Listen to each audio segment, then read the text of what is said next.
Okay. Before we commence, let us take a moment to pay homage to the Lord Buddha, the merciful one, the magnificent one, the fully awakened one, he who guides us to our liberation, our teacher. Let us remind ourselves that this is also a pledge that we take upon ourselves to achieve the result that is represented by what you are just about to utter. Let us take a moment to do that then. Namo tassa bhagavato arahato samma sambuddhassa. Namo tassa bhagavato arahato samma sambuddhassa. Namo tassa bhagavato arahato samma sambuddhassa. I'm going to jot something down on the board. And I want you to ask yourself a question. So let's see what it is first.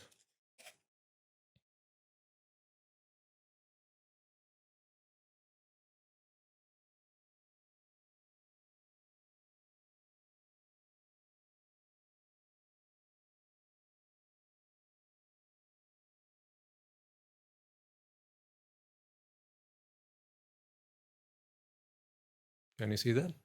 No. Have a party. Can you see that from the back? Yeah? Oh, 2020. No, not the World Cup. I mean Vision. Have a party. That's what it says. Okay? I'll write a few more.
Can you read them? Okay, put one more.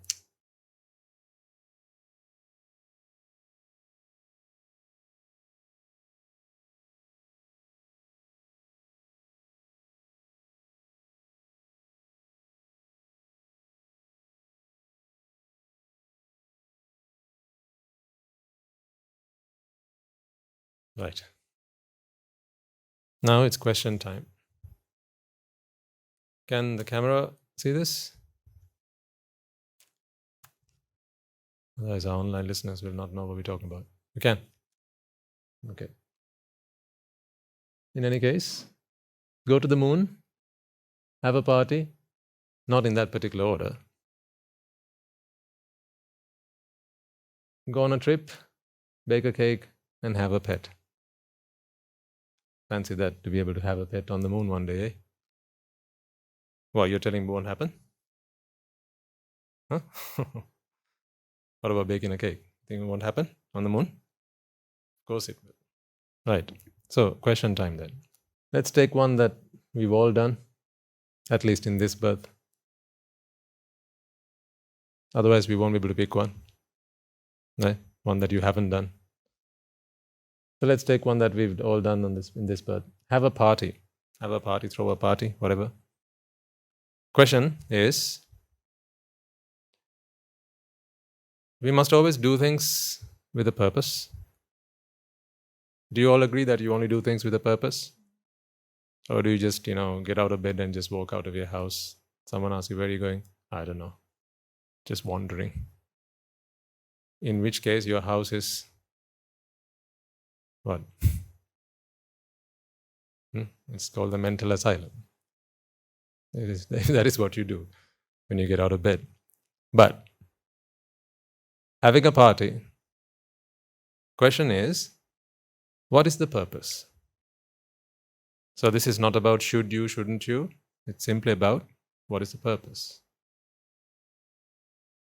What is the purpose of having a party?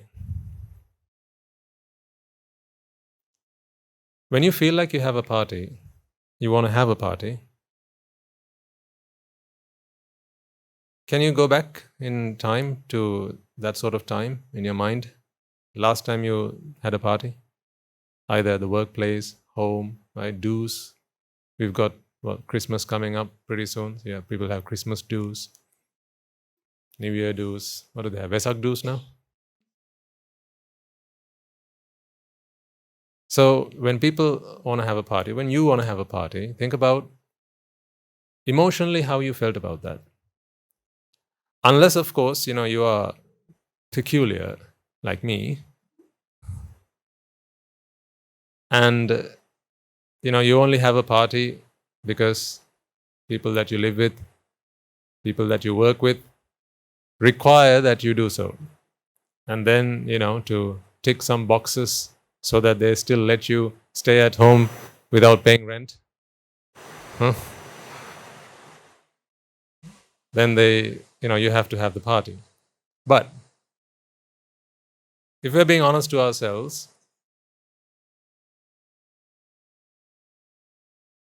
I've been there, done that. So, I have every right to talk about this because I know the feeling.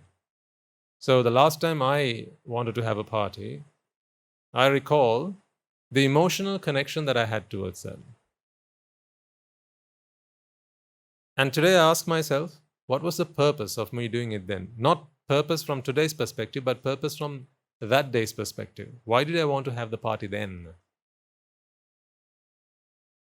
I wanted to have a party because there was a problem that I needed to fix. I liked company. Human beings, we like company. It's a characteristic of being a sentient being. You like company.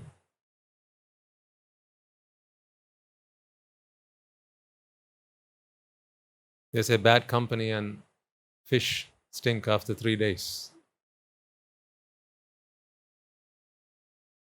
But we like company. We like to have companionship.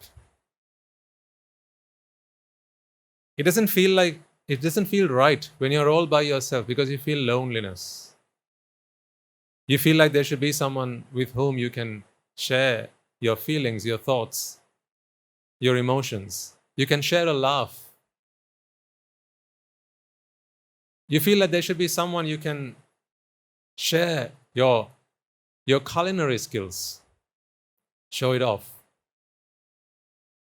And it's nice when your relations, your friends come over and you have a chat, as I say, a good old chin wag about the things that you've been up to, right? How the country's doing, not just this country, but every other country in the world, and how the economy is doing, how so-and-so's daughter ran away with so-and-so's son. All these things that we must keep ourselves up to date about. We like to have a good conversation. So that's why we have a party. And a party is, of course, another time for us to enjoy ourselves. So we have entertainment, food, drink, dance, music, games, yeah?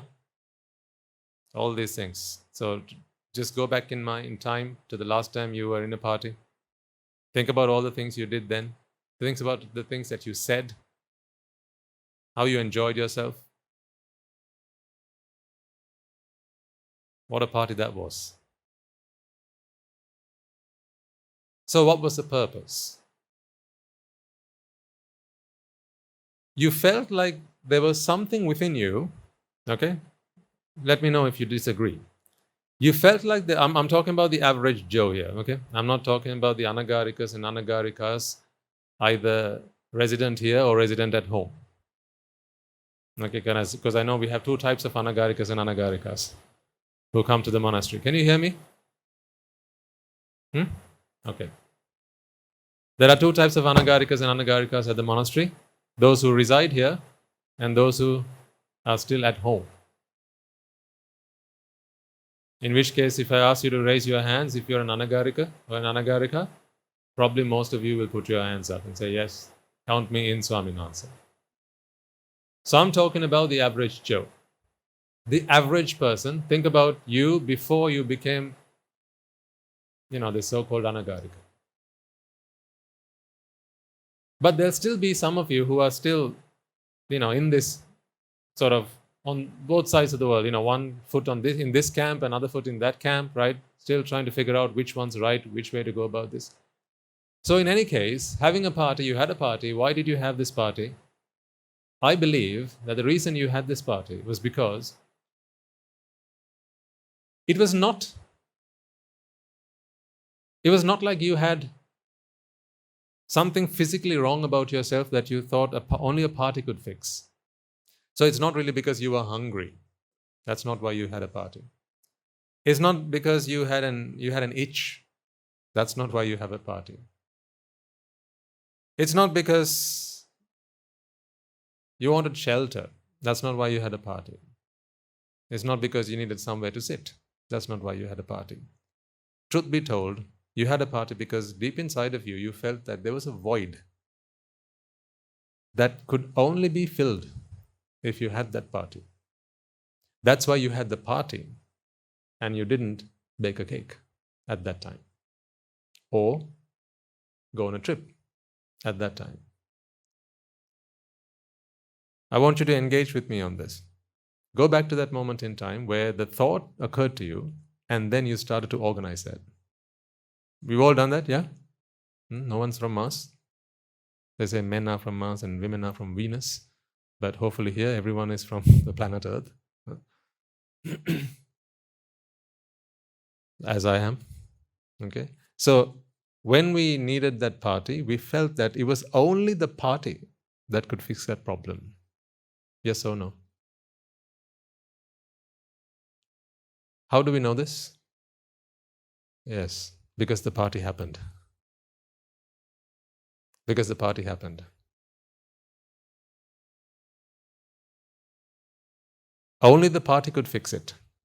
So once the mind was fixed on the fact that it is only a party that can make me happy now, the party somehow had to happen. And didn't it? Yes, it did. Once that thought occurred to you, you were a force of attraction. You were a real force. You began to attract everything that was needed to create a party. Because a party wasn't there until you walked into the picture. Your friends were just going about doing their own thing. Your family, your children, they were just doing their own thing. Right? And then this thought occurred to you. Been a while. We should probably have a party. And then see how much force you could muster. From that point forward, folks, right? From that point forward, you were able to alter the course of life for so many people around you. Agreed or not? The thought only occurred in your mind, but you altered the course of life for so many people around you. Perhaps because of your party, now today, someone's going to die 3 years younger because you fed him too much cholesterol. Or maybe he had too much to drink at the party. Maybe too much to eat at the party. Maybe someone was going to remain celibate throughout their lives, but you decided to have a party. What happened then? A party is a place where strangers come to mingle. So they came and they mingled. And now someone who had decided that that they were going to remain celibate for the rest of their lives is now with a partner. Now they have 2 times as many problems to solve as they did before coming to your party. Little did they know. But you were supposed to solve their problems, weren't you? By throwing that party, inviting them. You send the invitation card, we're going to have a party, or send a text message these days. You don't send invitation cards. Send a text message. Right? Throw in a party. Right? Bring yourself and a +1. So came along with their +1. Then they swapped with someone else's +1.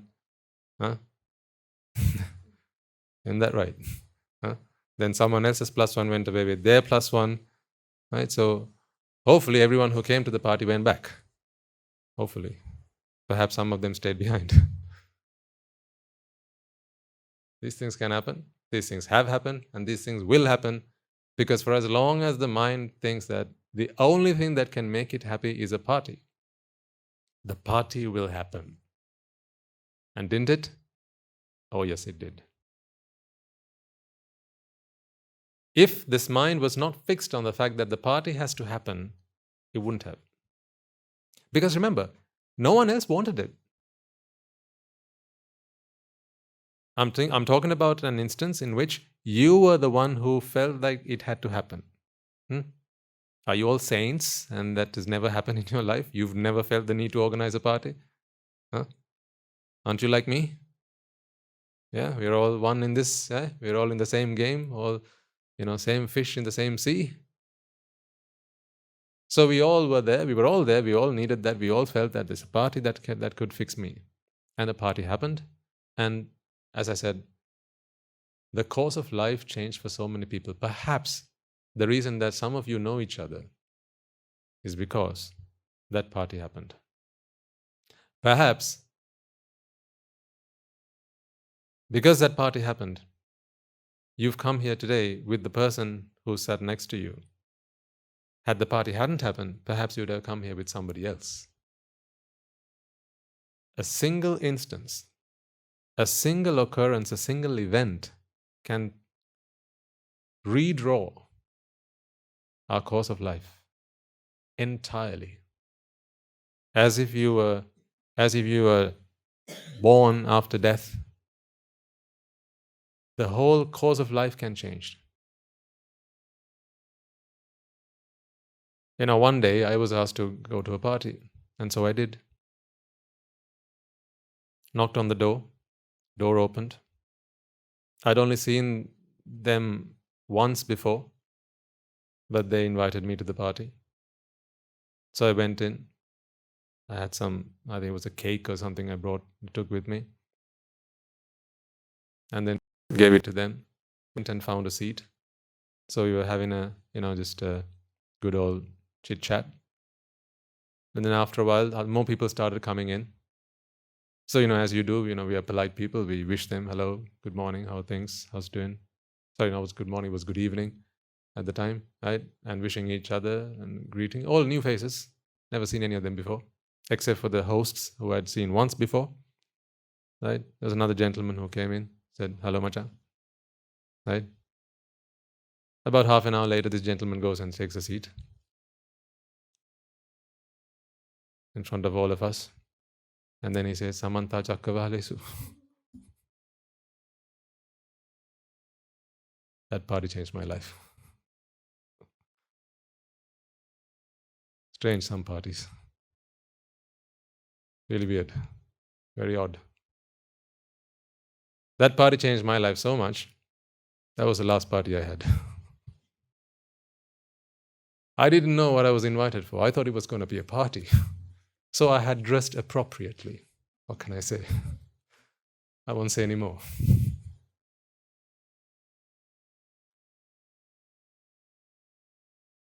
And now I'm an extremist. So you see, one party can change the course of life.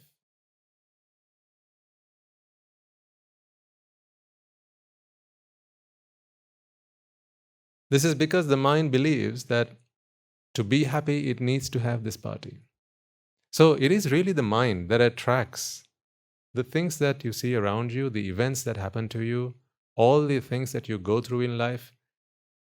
It is a need that makes the rest of it happen. So, good question. I'll come to it through the course of the sermon, okay? When the mind needs something, it'll somehow find a way to make it happen. Because the mind is such a powerful thing that everything you see around you, folks, the mind is the architect. You know, what do you think is the most powerful thing in the world?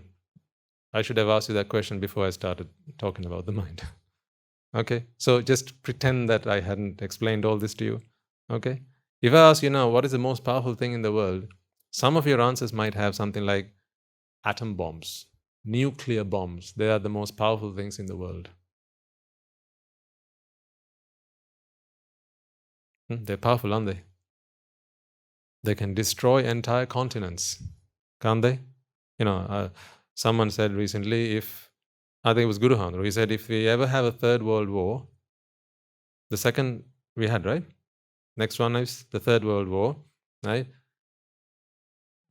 Someone was debating, you know, in the third world war, what would people fight with each other? What weapons would people use to engage in the third world war? And so someone was having this discussion, and the answer that came back was, not sure about the third, but if we ever do have a third, then in the fourth world war, people will be throwing pebbles at each other, stones and rocks. How come? Yes, because the third world war will incinerate everything else, leaving behind only weapons used by prehistoric man. So that's how advanced within air quotes, that's how advanced today's weaponry is, right? And so it's fair to say that we believe that these weapons, these nuclear bombs, nuclear weapons, they are the most powerful things. You know, what was the NATO established for? I think it was to prevent the use of nuclear weaponry against, you know, in future, when people have this, you know, when people haven't listened to the Buddha Dhamma. When people are unfortunate enough to be here, or they haven't subscribed to Jethavanarama, we have Buddhist monastery on YouTube.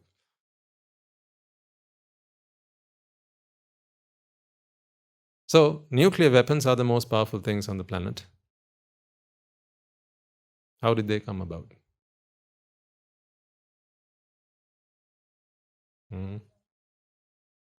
See, the mind, which needed something like this. So on here you have a party, go to the moon, go on a trip, bake a cake, have a pet, and so on. You know, we can have plenty more. It would have been something like this. You know, the words would be different nouns, but it'll be similar things. I want to have my own country. I want to have my own state. Like, I want to have my own pet. I want to bake my own cake. Similar things. You know, you think this is something so innocent, but fighting for territorial integrity is something so big in comparison? No. It's all the same. As much as you want a cake, someone wants to ensure that their country remains intact. Someone wants to ensure that they can encroach another man's country and call it theirs.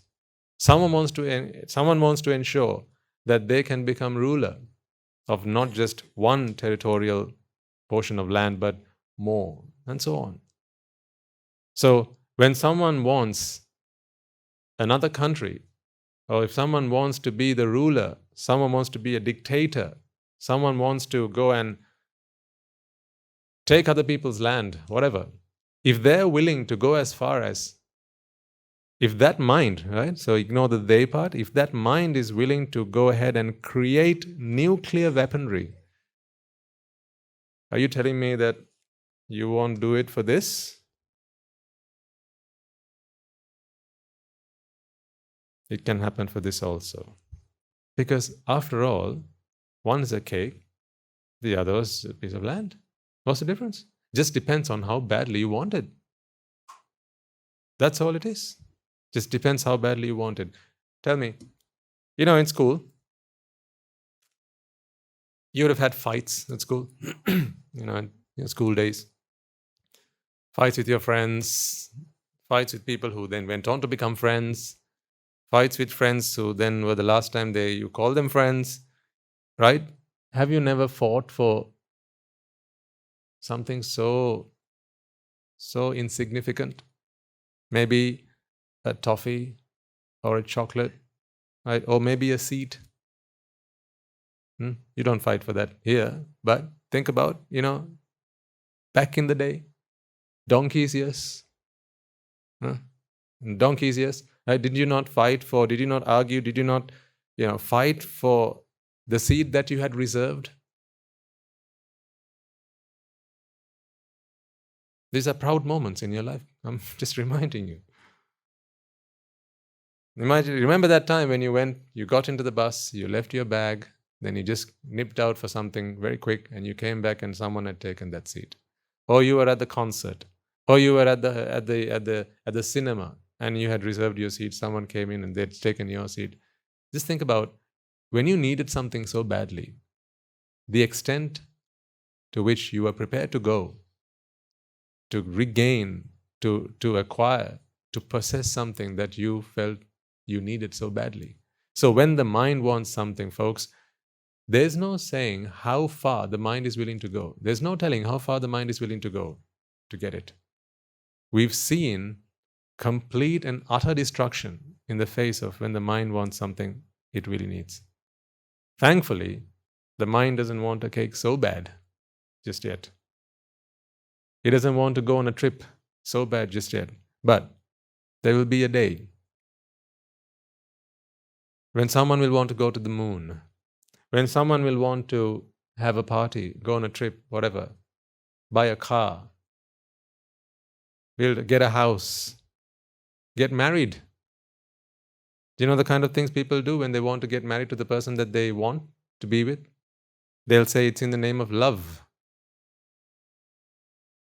People can hate in the name of love. Do you see the irony in that? Hate is always in the name of love. Never else do you hate. It's always in the name of love. You love something so much that you begin to hate everything that stands in the way of you getting the thing that you love. That is how hate came into being. It wasn't love, it wasn't hate that first came. So chicken, egg, you're not sure which one came first. Hate, love, I can tell you which one came first. Love came first. When love came, immediately afterwards, hate came along. That's the way it happened. So when the mind believes that this is one thing that can make it happy, it'll go to whatever length to get it. We'll talk about what the connection of wipáka is in a moment to all this. Think about when, even if it's not hurting someone else, just think about all the effort that you went through to get it, right?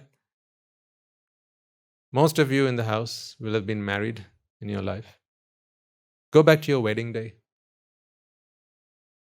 Go back to all the things that you planned for that wedding. Right from, I want to be with this person, to still paying the debt. Or at least, right, you getting into that car and being driven out of the hotel or the venue. All the things that you went through to make it happen. Folks, please understand this. This is the point I'm trying to get across to you.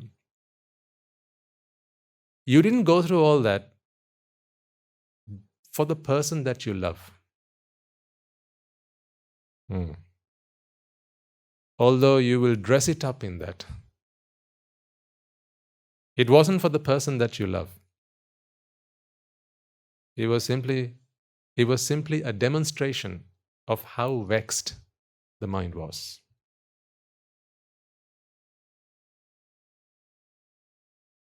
Gents, you would have had to go and ask for her hand, maybe from her or maybe from her father. Go back to that situation.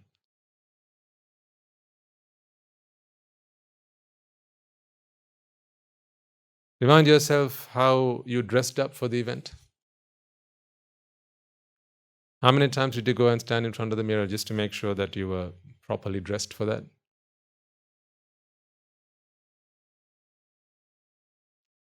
Remember how you had to arrange that, how you had to approach the prospective father-in-law so that you could go and ask him, right? You had to make sure that he would receive you in the right manner, so therefore you had to present yourself in the right manner.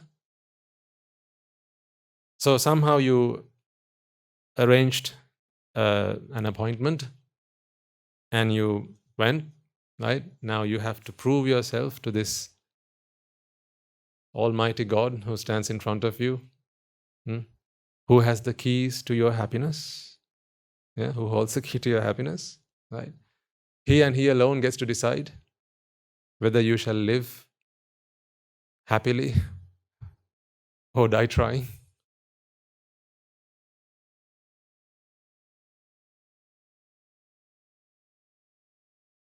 So you walked up to him and you went, and then you said, sa, oh, tata. Oh, uncle. Huh? You put yourself through all that. If I ask you, why did you do it? You might say today, because of my undying love for her. Because my love for her was incomparable to anything. It was the most pure thing on this world. I would go to the moon and back for her. These are the things that you would even tell her. You would say, this much I did for you. And today you treat me like this. Ladies, don't fall for that. Okay, if ever a man should come up to you and say, after all these things I've done for you, is this how you treat me? Right? I'm arming yourself. Yourselves with the right weapons. You can say, no, you didn't do all that for me. That's how far a vexatious mind you had. And that's how far you were willing to go to free yourself from that vexation. There are some young doers in the house. It's too late now. The parents have brought them in, so they'll hear what I have to say.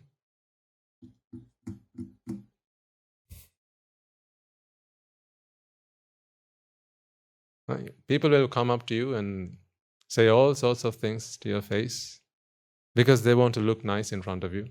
They want to look like the hero, like the Romeo, because they believe that you are their Juliet. Right? And then they'll come up and sing all sorts of lies. But they don't know that they're lying. So you can't really call them a liar, or at least a liar who knows they're lying. But they'll come up and say all sorts of things. How do I know this? Let's not go there. That begons, right? Let's not go there. It's water under the bridge. Let's not talk about that. But they'll say all sorts of things. They'll say, what do they say? Can't remember. You are the only one for me. At that moment they forget how many times they've said that. Because you can isolate yourself in this world, you are alone in this world at that time, you and that person, it's like in the movies, right? When you see that, when they, that eyes meet for the first time, right? The entire background goes out of focus, doesn't it? It kind of really happens. Why do I teach you to suck eggs? Swaminatha, tell us something we don't know. right? So the entire background goes out of focus, right? So it feels like there are only 2 living beings on this planet, right? All other living things have become extinct for that brief moment. You and the other person are the only 2 people alive. That's why you believe that you can go and live anywhere. You can go and do anything. The whole world you feel is your oyster. No one's going to get in the way.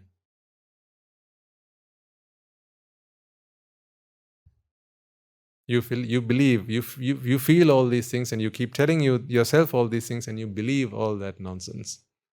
And what's better, you feed all this to the person in front of you. And if they're so gullible as to believe everything you're going to say, that's why you should bring your daughters here, because they're meant and due to hear these things in future. If you don't believe me, folks, come and spend some time here at the monastery. You'll be surprised of all the stories you get to hear. Last night, one of our Swamin Mahanses came up to me. About 10 o'clock it was. I said, "What's up?" He said, "Swamin Mahansa, my cousin." "Yes, what about your cousin?" "He's run away with a girl." "He's what?" "Run away with a girl." "How old is he?" 17. "And the girl?" 15.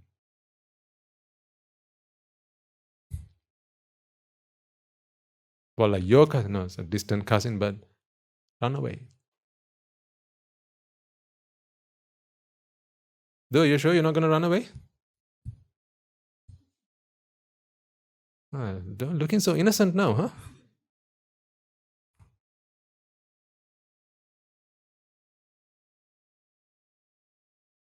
Yeah, so was she. If you had asked her parents the same question as I ask you now, mothers, if I'd asked that daughter's or that was mother, do you think your daughter would ever? What do you think she would have said? "Never." No, she wouldn't say never, sir, madam. She'd say never. She'd say, "How dare you, Swaminathan?" "My daughter? Who do you think I am?" they'll ask me. "How insulting, how insinuating," they might say. They'll feel offended. I say, wait for it. So I was speaking with this Swaminathan and asked him, how did all this happen? So this cousin of his had met this girl, you know where? Cartoon? Party? No, something like a party at a Dhamma school.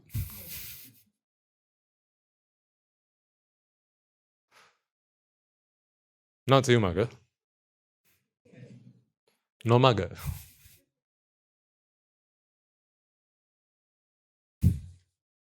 So they'd met at the Nomaga Dhamma school. That's why I say, don't go Nomaga. Go to Siumaga. That's our slogan.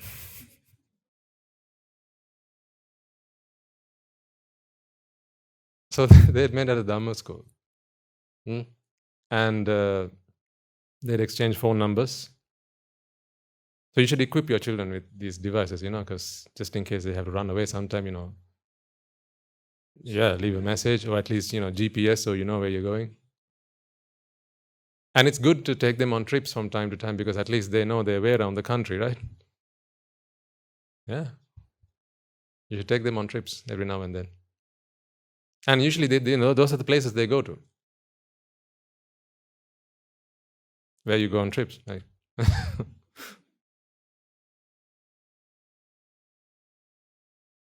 Because, those are the names that will first come to their mind, won't they? This pair, they'd gone to Polonnaru. Run away, eloped.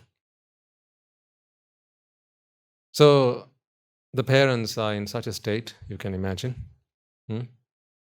So please try and imagine, because you need to prepare yourselves. I'm sounding like Guru Hamro now, don't I? So you should prepare yourselves, mothers, fathers. And so I asked him, are they safe? Well, they're safe, but, I said, but what? The girl's father is the village thug.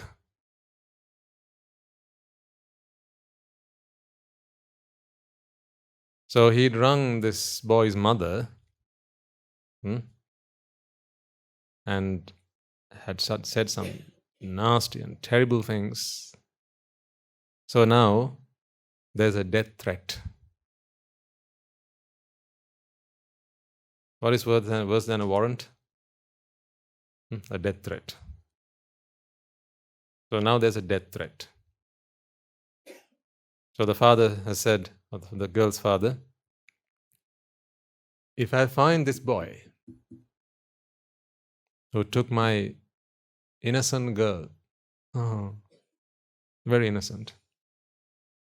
If I find this, because my only daughter, and she was the apple of my eye, I looked after her, doted on her, and she would never have done something like this if not for that boy. Of course, always point the finger outwards. Right? The parents are not responsible for that, are they? No. Because the parents, they did everything for the child, didn't they?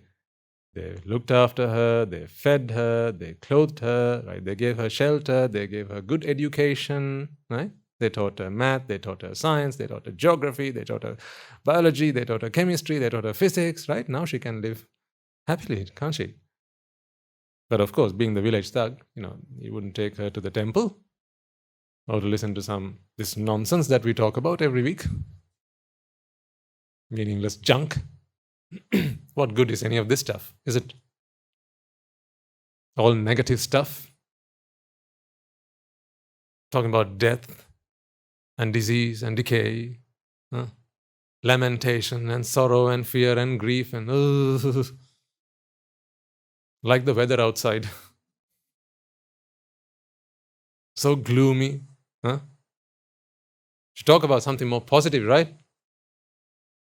Like fun and parties and songs and music and dance and food, right? And games like you have at a party. So now this father is threatening, in his own words. So the mother had heard this, and so now that boy is living in a state of shock, because when the mother answered the phone, she'd put it on loudspeaker and the boy had heard everything. Poor 17-year-old guy, he doesn't know the first thing about fending for himself, let alone looking after a girl of 15. Right? And so the father had said, if I catch this boy, he said, mark my words, I'm going to break his legs, I'm going to break his arms, and then I'll give him back to you, if I catch him, for what he did to my daughter.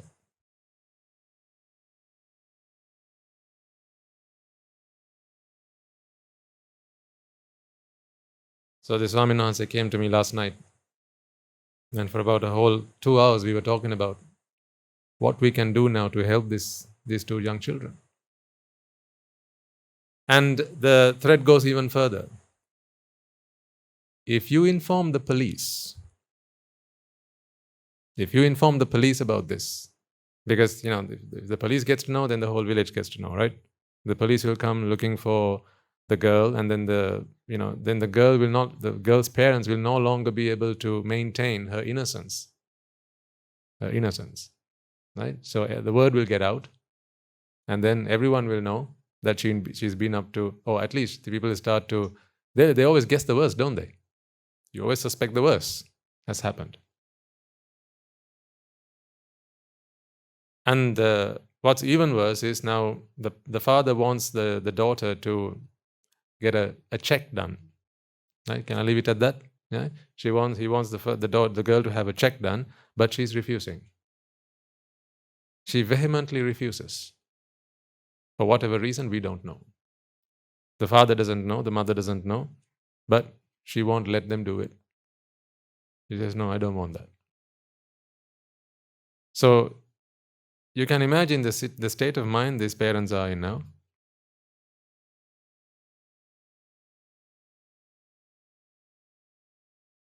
And you can imagine the state of mind in which this boy's mother must be in now. To add fuel to the fire, the boy's parents separated a while ago, so now the mother is all on her own. The father has given up on the family, so now, they're not together. So the mother has to look after the boy and be responsible for everything. So that's the situation that these two young children are in at the moment. Fear not, none of this has happened to your children. Oh, I forget to add a 3-letter word at the end. Thank you.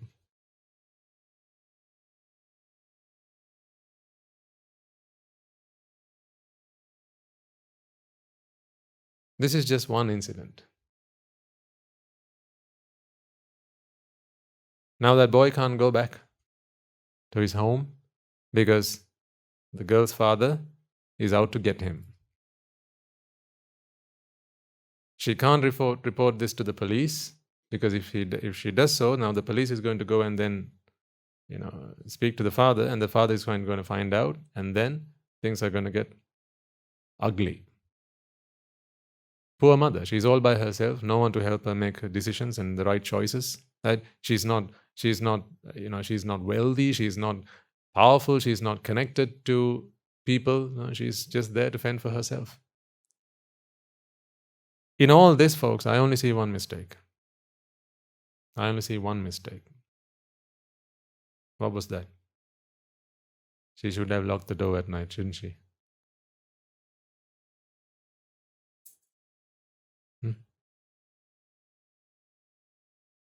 She should have tied him to his bed, shouldn't he though? When her son went to sleep. That's what she should have done, right?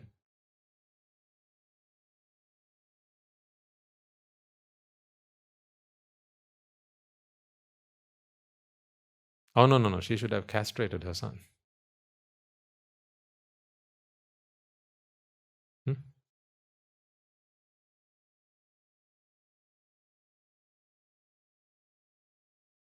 One thing she should have done, she didn't do.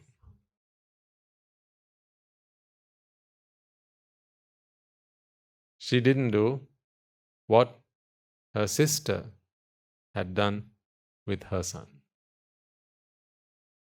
Because the Swaminatha says, funny you say that, Swaminatha, he tells me,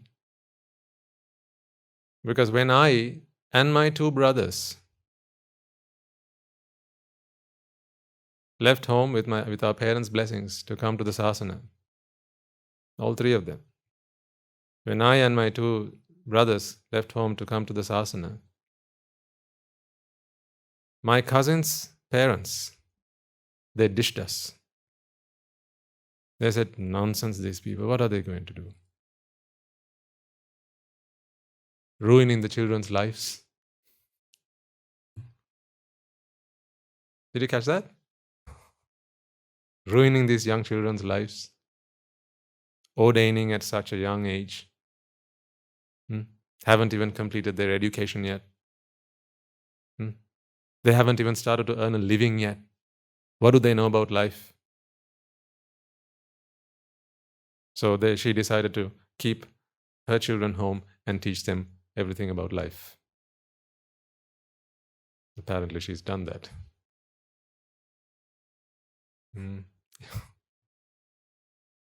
I don't know, how mothers or fathers, please don't take this the wrong way, I don't mean to offend anyone. I don't know how mothers or fathers who've had to separate from their partners at some point, from their spouses at some point, can continue to tell their children, or I wouldn't say force, but at least, to influence, yes, thank you, to influence their children to go and do the same thing that they've done they've done, and it all went completely berserk. How they can do that is just beyond me. But that's a personal problem that I'm trying to work out. I don't know, my brain isn't capable enough of processing that for some reason. Maybe in future I will. I always, it's my fault. Don't wish it was easier, wish you were better. I always keep telling myself. So I'm trying to improve myself, try and increase my mental capacity to try and understand that problem. But my point being, folks, when the mind wants something, it'll go to any length to get it. Now, at that point, the two children didn't think for a moment about all the things that their parents had done for them, did they? All of that out the window. They didn't think about what would happen to my mother, what would happen to my father.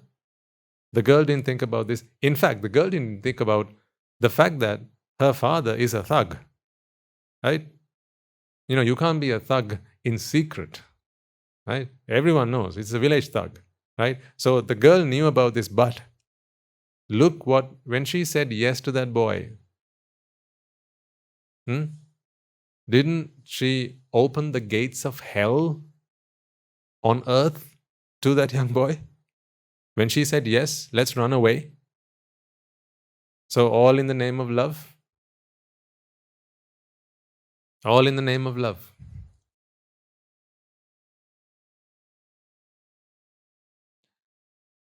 You might feel, Swaminatha, these are extreme examples, aren't they? How do they relate to me?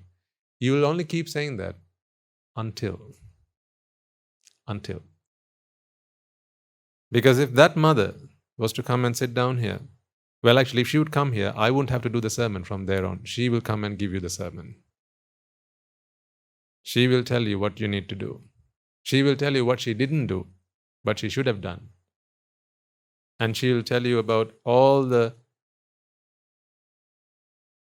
consequences and the lessons that she's had to learn today through her own mistakes.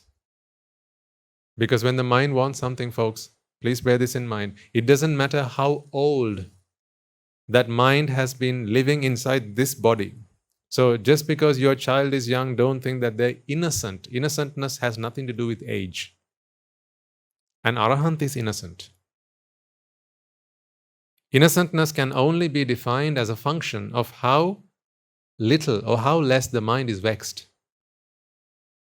The more vexed the mind is, that's not an innocent mind. It's a very dangerous mind. So whenever the mind wants one of these things, it'll go to any length to get it. And when the mind wants something, it'll forget all the other things that were challenges, obstacles that stood in the way. See, this boy, had he waited until he was 18, completed his education at least, right? Completed his education and gone up to his parents and said, Mother, there's this girl that I like. Please, can you arrange that for me? There would have been some chance of that happening at least. But when the mind wants something so bad, right? He can't even wait for the next 3 years. The girl is 15. I said that, didn't I? Yeah. So he can't wait for the next 3 years. Because when he wants something, he wants it when? Tomorrow? Now.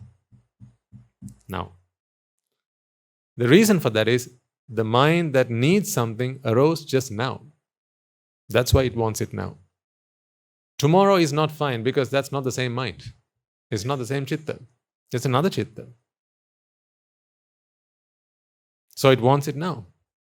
That's why, you need to understand why when you tell your children, Buddha, wait until tomorrow, I'll go and get you that chicken biryani. We can't go now, it's 12 o'clock at night. Wait, we'll get it tomorrow.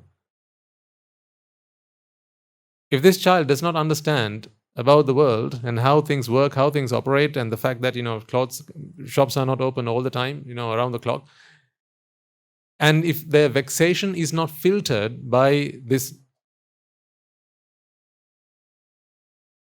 knowledge, then it's simply that vexation that torments them. And then they will roll on the floor, cry, tear your hair out, asking for what they need. As kids, when of course, most of you will have had kids. Just go back and remember that time when they wanted something. You said you have to wait for it. You have to wait for your birthday. You have to wait until you pass your exams. You have to wait till tomorrow. You have to wait till next week. You can't get it just when you ask for something. Why is this world becoming more and more instant? There's instant everything now, isn't there? Those days you were fine to order something today and wait for the delivery next month. But today, you order it in the morning, it has to arrive in 2 hours. And it won't stop there. It won't stop there. It hasn't stopped there, so much so that you can now buy now and pay later. Just think about why those things have come about, ladies and gentlemen. Please think about this.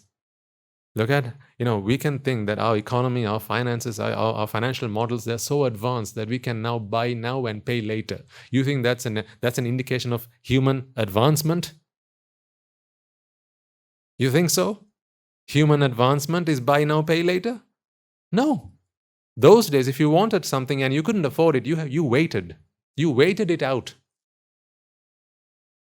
Sometimes all that waiting and you thought, no, pointless. Why wait so long? No point. I don't want it. If I have to wait so long, just let it go. Don't want it.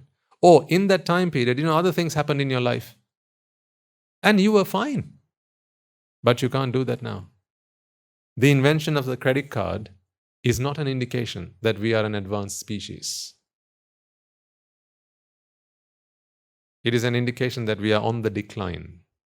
Spiritually, mentally, psychologically, we are on the decline. Our mental strength, our mental stamina is reducing day by day.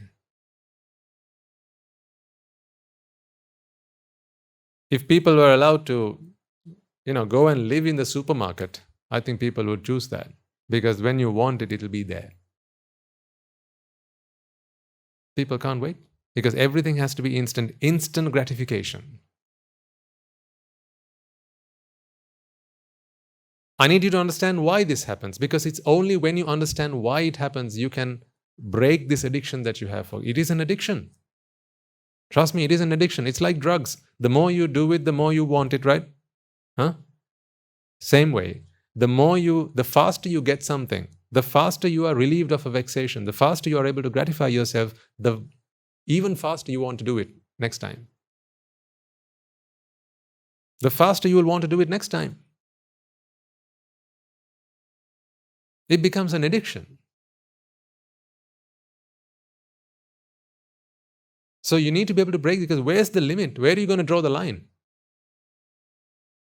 It's not about, for as long as we can afford it, for as long as the world has resources, then should we worry about it, Swaminathan? Because, yes, the world is going to run out of oil, the world's going to run out of natural resources.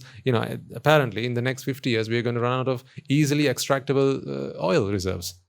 Right? So you'll say, so it's 50 years. I'm not going to be there by that time. That's not the point. It's not whether you're going to be there at that time or not. Think about the state of mind that you're in to want something like that. It's not whether you can have it or not. It's the fact that you want it. Excuse me. Think about the amount of mental vexation that the mind is in. See, these things, when you want it, answer the question, did you not achieve it? The only reason you are still on earth is because you still haven't wanted to go to the moon. That's why you're still here. If you really, really, really wanted it, you and I would never have met. Because there was one day, one man, he wanted to go to the moon. And guess what? He did. And since then, men have wanted to go to the moon. And they're working to get that done. There are others who want to go to Mars. And they're working on that. Recently, now they've invented space travel, haven't they? Commercial space travel. How wonderful.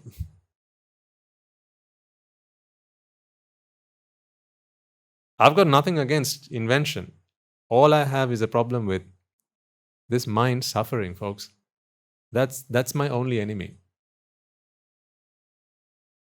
That is the only thing I have a problem with. If the mind was able to do that without vexation, I'm all for it. I'll also jump on the bandwagon. But the mind is suffering, the mind is vexing.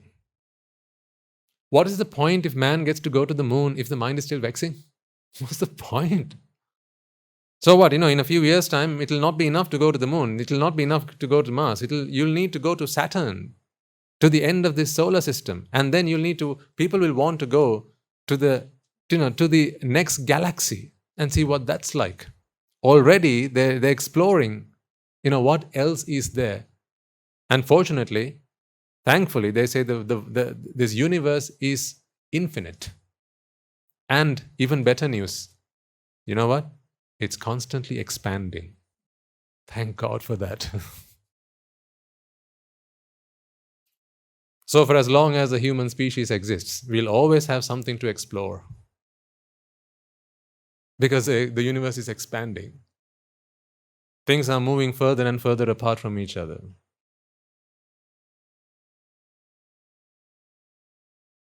And while all that is going on, your house is on fire. And that seems to be okay.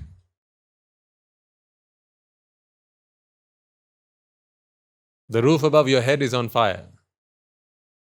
It's about to collapse.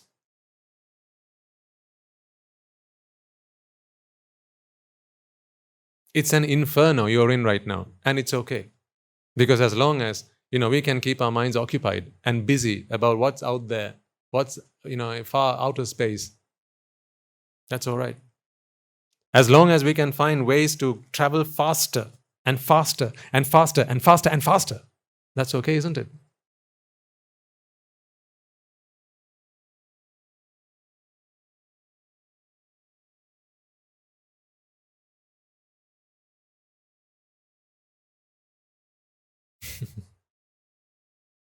First they had horses because we wanted to go faster. Then we got on the motor vehicle because we wanted to go faster. Then came the locomotive because we wanted to go faster. Then came the jets because we wanted to go faster. And alongside that came the bullet trains. Fancy names they, aren't they? Bullet trains. They go like bullets. You can go fast. I don't think man will be ever happy until he reaches the speed of light.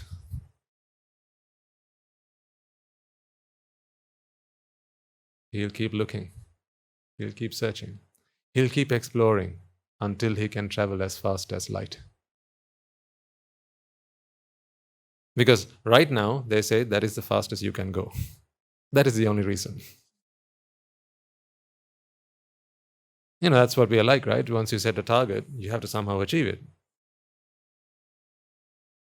When they said the atom is the most indivisible element, right? Then you had to divide until you got to the atom. And then after you split the atom, oh, right, no, you can keep going further. Right, now let's keep going further then. This is the nature of a mind that is vexed. Why don't people stop to think about that? Why am I not enough? Why is it not enough? Why am I never satisfied with doing something? Why do I have to keep going and going and going and going and going? How many places have you been to now on holiday? How many places have you gone on trips? And yet it's still not enough. Why don't we stop to ask ourselves the question, when is it enough?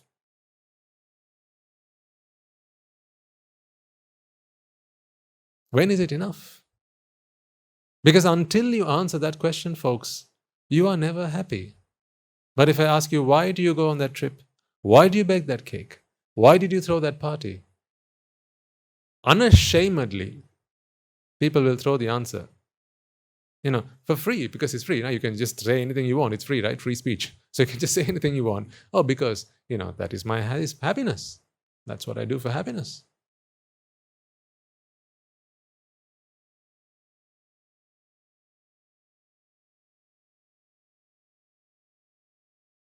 All along, the truth remains that the mind is still vexed.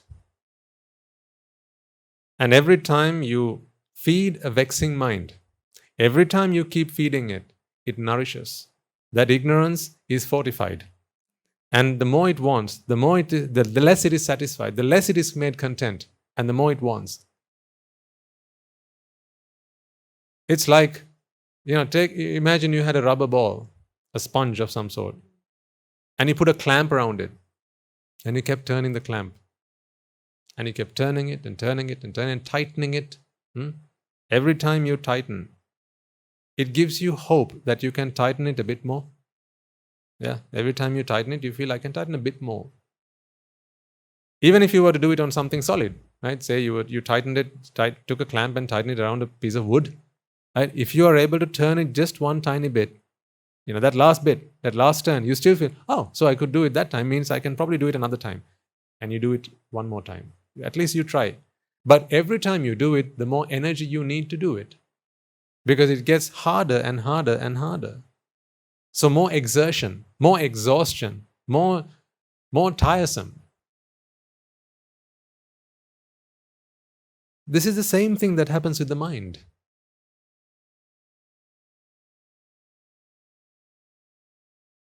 And we are walking into this blindfolded. I need you to wake up. I need you to open your eyes and look at what's happening to you.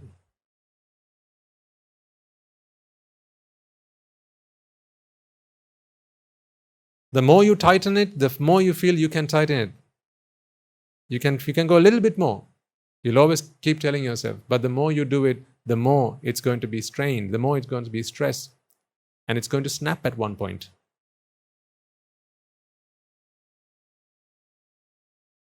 So really, you can't give me any reasonable answers to why you did these things. In doing these things, you only made the problem worse. Remember, ignorance and attachment is what vexes the mind.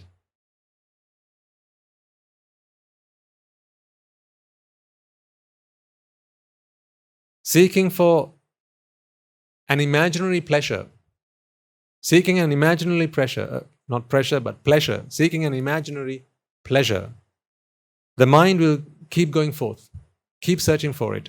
And when you do any one of these things, it will experience it for at least a brief moment, which will go back to confirm, oh yes, what I thought was right. And now you'll want to do more of that. Always more of the same, and more of the same. But each time, it's like a man who's thirsty, being fed or drinking voluntarily salty water.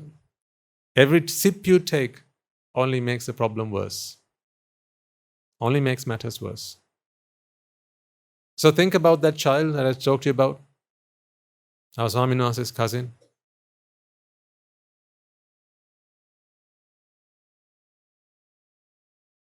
Think about the environment in which he might have grown up and the wrong views that he would have been exposed to. Whenever he was suffering, whenever he was angry, crying, sorrowful, his mother would have given him what he had asked for. Whatever she could afford, she would have given him. And whenever given, that now becomes the status quo. And now from there on, you need something more. It's always like that, folks. Please go back into your lives and ask yourselves, wasn't that the case? Were you ever happy with what you got until you got the Dhamma? Because it's virtually impossible for the mind to be happy. We can explain that. It's a wonderful and perfect explanation as to why the mind can never be made content by feeding what the mind asks for. Because every time the mind is fed what it wants, this imaginary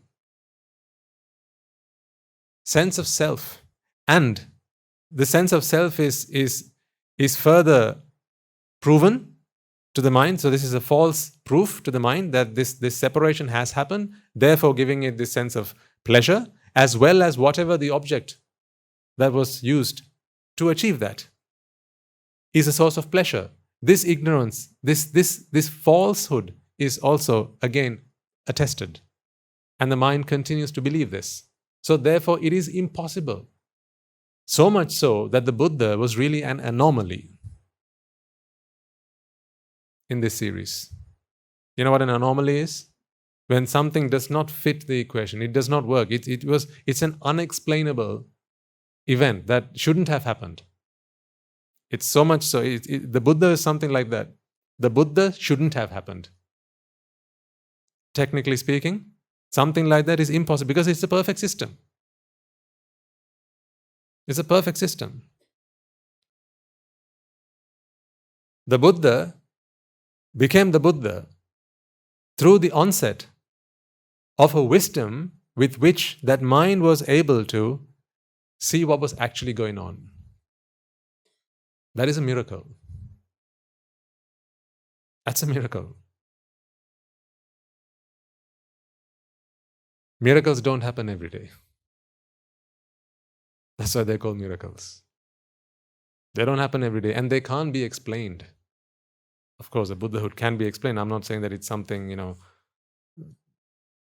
unexplainable. It can. But what I'm saying is it's really an anomaly. In this system, there is no room for something like a Buddha. Of course, it is merit that brings forth a Buddha. But I'm not talking about that. I'm talking about why it is without listening to the Dhamma. Why is it that without the absorption of Dhamma, the mind will never be able to see the truth behind what's going on? If you were born wearing glasses, colored glasses, and if you never knew that you had glasses on, right? Why would you be inclined to take them off? Would you be inclined to take off a pair of glasses you didn't know you had on? Huh? Take off a pair of glasses you didn't know you had on. Madam, take off your glasses.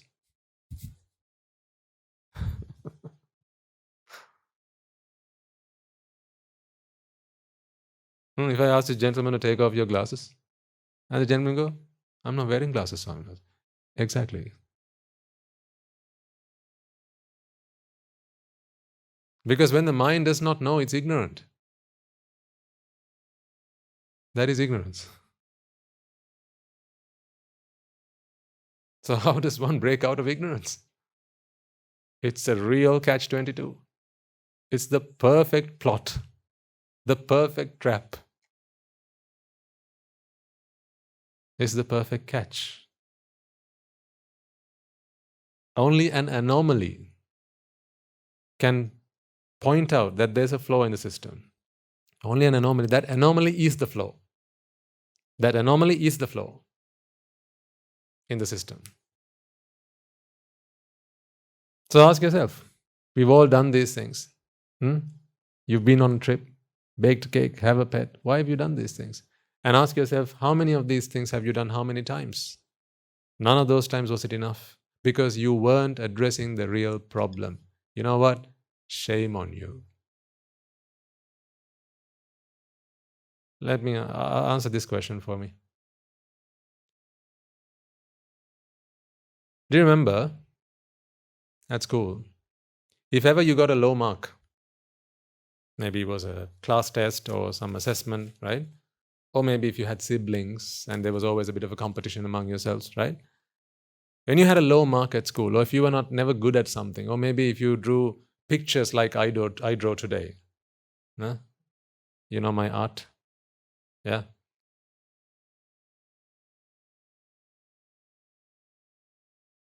You didn't want other people seeing that. Yeah, maybe if you got a low mark, maybe, if you were, say, poor at math, for instance, okay? If you were weak at math or science or something like that, and everyone else in the class was good at it, and your teachers praised those who got good marks, right? Whenever you got a low score, you were embarrassed about it, right? Because you didn't want other people to find out that you were weak. Fair enough? Yeah, that's why you don't want anyone hear you sing, and that's why you only do it in the shower. Or that's why you don't want people seeing your art. That's why I only do it in sermons. Because you have to sit there and not criticize me. Because I'm the preacher and you're the listener. You have to listen to what I say, not the other way around. So this is a liberty that I take. Only on Saturdays do I draw pictures, Saturday mornings. Never do I draw pictures outside of this space, lest I get ridiculed and mocked. So this is a feeling of shame that we have, right? When we know that we've done something wrong, shame. When we know that we've been weak, when we know that we got the wrong answer to something, right? Our sense of self-esteem doesn't allow us, doesn't permit us to exhibit, put on display our weaknesses. There's a sense of self-esteem that always gets in the way of that. Yes or no? All agree? Yeah? Okay. I'm not talking about arahants.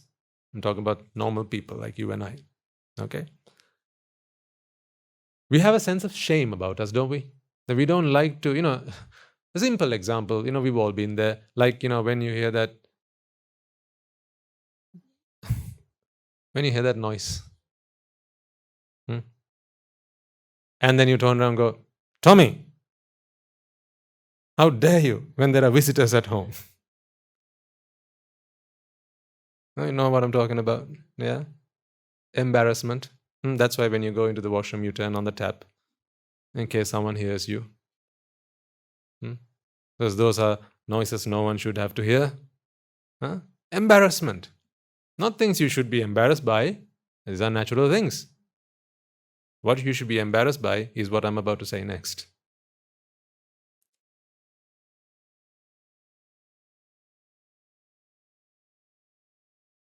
So it's okay to fart and be embarrassed about that, and tell the dog off for doing that. But it's okay to do these things.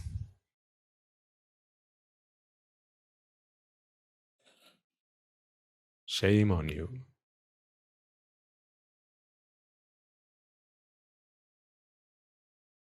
If you're pointing your finger at the dog, if you're blaming the dog for what you've done, right? Then next time someone asks, "Did you have a party?" No, I didn't. The dog did.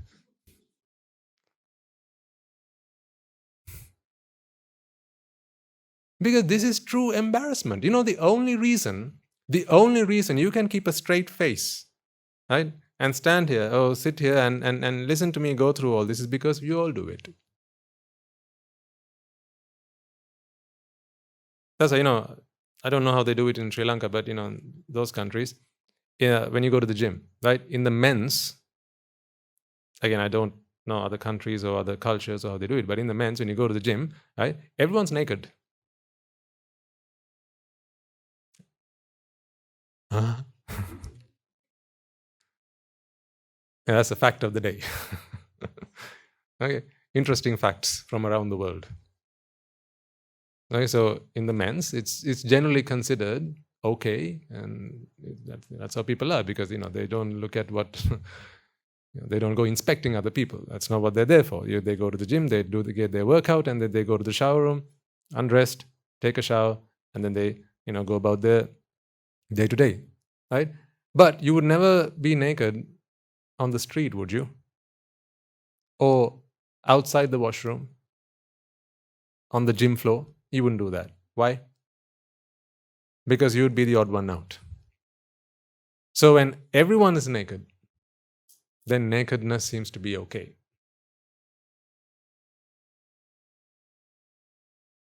So why is it okay to have a party? Because everyone's having a party. So it's okay that I'm doing something that is meaningless. It's okay that I'm doing something nonsensical. It is okay that I'm doing something useless. Because everyone is doing something useless. Everyone is doing something meaningless. Everyone is doing something nonsensical, insensible. So it's okay. How many parties have you had in your life so far? How many trips have you been on? As I ask you this question, I ask these questions of myself first, ladies and gentlemen, because it comes to my mind before it comes out my mouth. So I have to answer that question first before I ask you that question. How many pets have you had? We had a big thing at home, in my lay home, about having pets. That was a big thing. How many have you done? How many have you done? How many have you done? How many are you thinking of doing? These are but few examples of the very many things that you have done in your lives, which you know today, hopefully, are meaningless.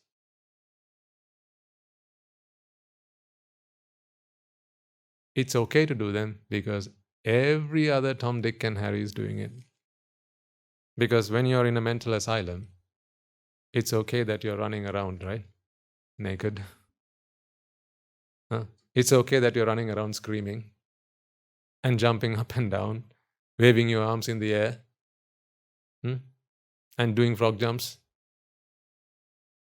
It's okay. It's okay that you're jumping on your bed or rolling on the floor. Or if you're just whirling around. Or eating mud. It's okay, isn't it? When you're in a mental asylum. Because everyone around you seems to be doing it. So it's all right. You have to fit in. But is it really okay? Because, after all, folks, it's every man/woman for himself/herself. It's not okay that we do things because everyone else does it. So, in other words, what you're saying is, it's okay that I'm suffering because everyone else is suffering. Really? Those days, my mother is good now, but those days I used to tell her, send Malli here as well, Amma. What's the point? Why is he out there? Apparently he's doing a good job now. I'm supposed to be happy about that. Apparently he's doing well for himself and he's about to buy his second house. I'm so happy about that. They did. Dad's going to stay. Mom's going back.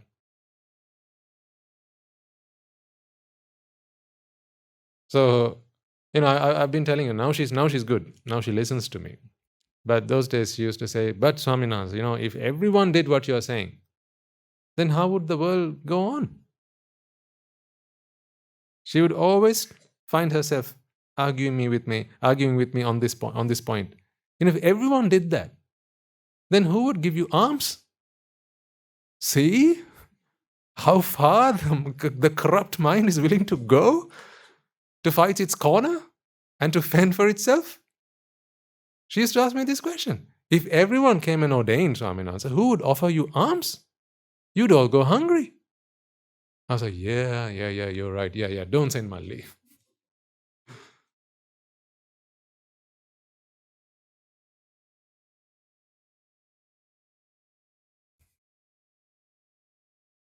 The irony is, she's talking to me, trying to defend something that is never going to happen. Okay? But her argument is something that is never going to happen. See? Poor mother. Because her mind, when she wants something, back then, she didn't want Malli doing the same, but I think now she's, as I think I said before, if she had 500 children, she would give them all up, she says. Now Malli is not interested, but hopefully in the future. But in any case, she back then, that mind didn't really, it couldn't reason. It didn't like the fact that, I had made this choice. Because no Dhamma. Simple as that. Because that mind, just like most parents, thought that success, prosperity, right, is wealth, property, family, children, wife, husband, right, prestige, honor, titles, degrees, all that. That's what they used to think. And so that's what they fought for. That's what they argued for.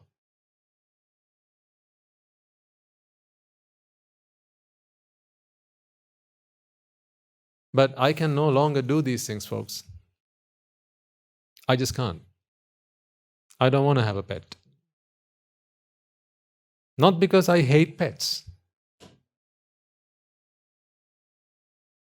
These are not things I hate. Because, hate can be the opposite of love, right? That's usually how people switch, right? You either love them or you hate them. It's not a case of that. It's because these are useless, essenceless. They serve no essence. They don't help me achieve what I want. I know that this is not an answer. This is only an answer to one question, and that question is not having a pet. This is the answer to that. This is only the answer to not having a cake. As in, if you don't have a cake, then baking a cake is the answer. But this is not the answer to I want to eat cake. You see there's a difference? If you draw this on a line, on a timeline, right? If you do this on a timeline, firstly, this is where you start, okay? Here, at this point, you don't want anything. At this point, you want the cake. At this point, you don't have the cake. At this point, you have the cake. Okay? So, having the cake is the answer to not having a cake, not wanting a cake. This is only the answer to this, not this. The answer to this is this. See, where do people stop in life when they on their pursuit of answers, solutions to problems? They always stop here. But they never go to the root. If I were to draw this the other way around, this is like a tree, and you have the roots underneath. So every time they chop it somewhere here. This is as far as they will go. If you have more, if you are wealthy, if you are well connected, right? If you have a good standing in society, then you can go right up to here. To the last grain of sand, you can go that far, but not any further. Because to go beyond this, you have to step into another dimension. An entirely new dimension. So it's pointless that you cut it out here. Because guess what? Look at it next week, and it'll have grown all the way back. Pointless. That's why these things are meaningless. That's why these things are useless. I want you to understand this. You can understand this. I'm sure you can. This is not rocket science. This is basic logic. Anyone with half a brain cell can understand this. Can't you?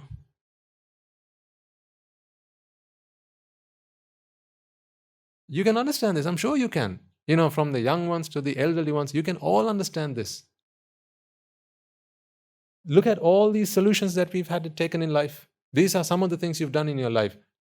You see how far back you went? Did you go all the way back to where the problem was uprooted? You didn't go back to the roots. You always stopped halfway, and therefore, from that point forward, it started growing again. And then we came up here, right? Then again, so this is as far as you could go. Right? You don't have it, because after you have it, then that gets consumed. Right? So if you bake a cake, you have to eat it, right? So the cake gets consumed, and you go back to, I don't have a cake. Right? And then again, now don't you want a cake now? You still want the cake, but you're back to, don't have the cake. So what do you do now? Bake another cake. All right, so you bake a cake. Work hard, so this requires a lot of effort. Right? And this is where I said, when the mind wants something, it'll go to any length. Now the good gentleman asked, what about wipáka? This is what happens. When the mind wants something, this wanting is here. Right? And don't have it is the problem. It appears to be the problem. So now, the mind is trying to find a solution to not having it, not having the cake, when actually the real problem is wanting the cake. This wanting the cake is going to attract wipáka. From the pool of wipáka that is accessible to this mind base, it's going to attract from the pool of wipáka, those wipákas which will help this to happen. That is a cake to come into being. That's why I said the other day, look around you and all you'll see are things that the mind wanted or the mind wants. If not for the mind, these things wouldn't exist. The mind is the creator. In fact, wanting is the creator. Because the mind's job, folks, is simply to, the mind is a process. Try and not think about the mind as a thing. Think of the mind as a process, like cooking. Is that a thing? No, not like, is that a thing these days? That's not what I mean. Right? Yeah, is it an object? Cooking? Cooking is not an object. Showering, watching TV. TV is an object, but watching is, this is not object. These are processes, right? The mind. That's why when you say the mind, that's the problem. Mind is a process. And the process is minding. Minding is the process. So what does the mind do? It's those 5 things we've talked about in the past. It's simply a process. So that process is the result of vipaka. And those vipakas are attracted by the mind's want. So this is a strong force that attracts various types of vipaka. When the wanting diminishes, or when the wanting changes, like you say, one party can change the course of life for many people, right? Because different wantings start creeping into the mind.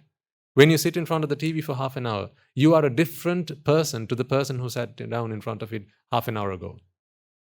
You are a different mind base, because that mind has been altered. The wants have been altered, the needs have been altered, desires have been altered, vexation has been altered, and therefore the mind's path is now different. The mind is vexing for different things.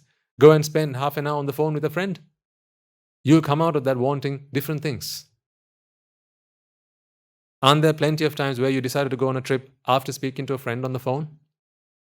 Or maybe you switched on that email. Yeah, you opened up Outlook because you wanted to address your, something to do with work, and there came a newsletter. On there was a picture of Hawaii. Tell me, where did you go on holiday after that? As close to Hawaii as you could possibly get.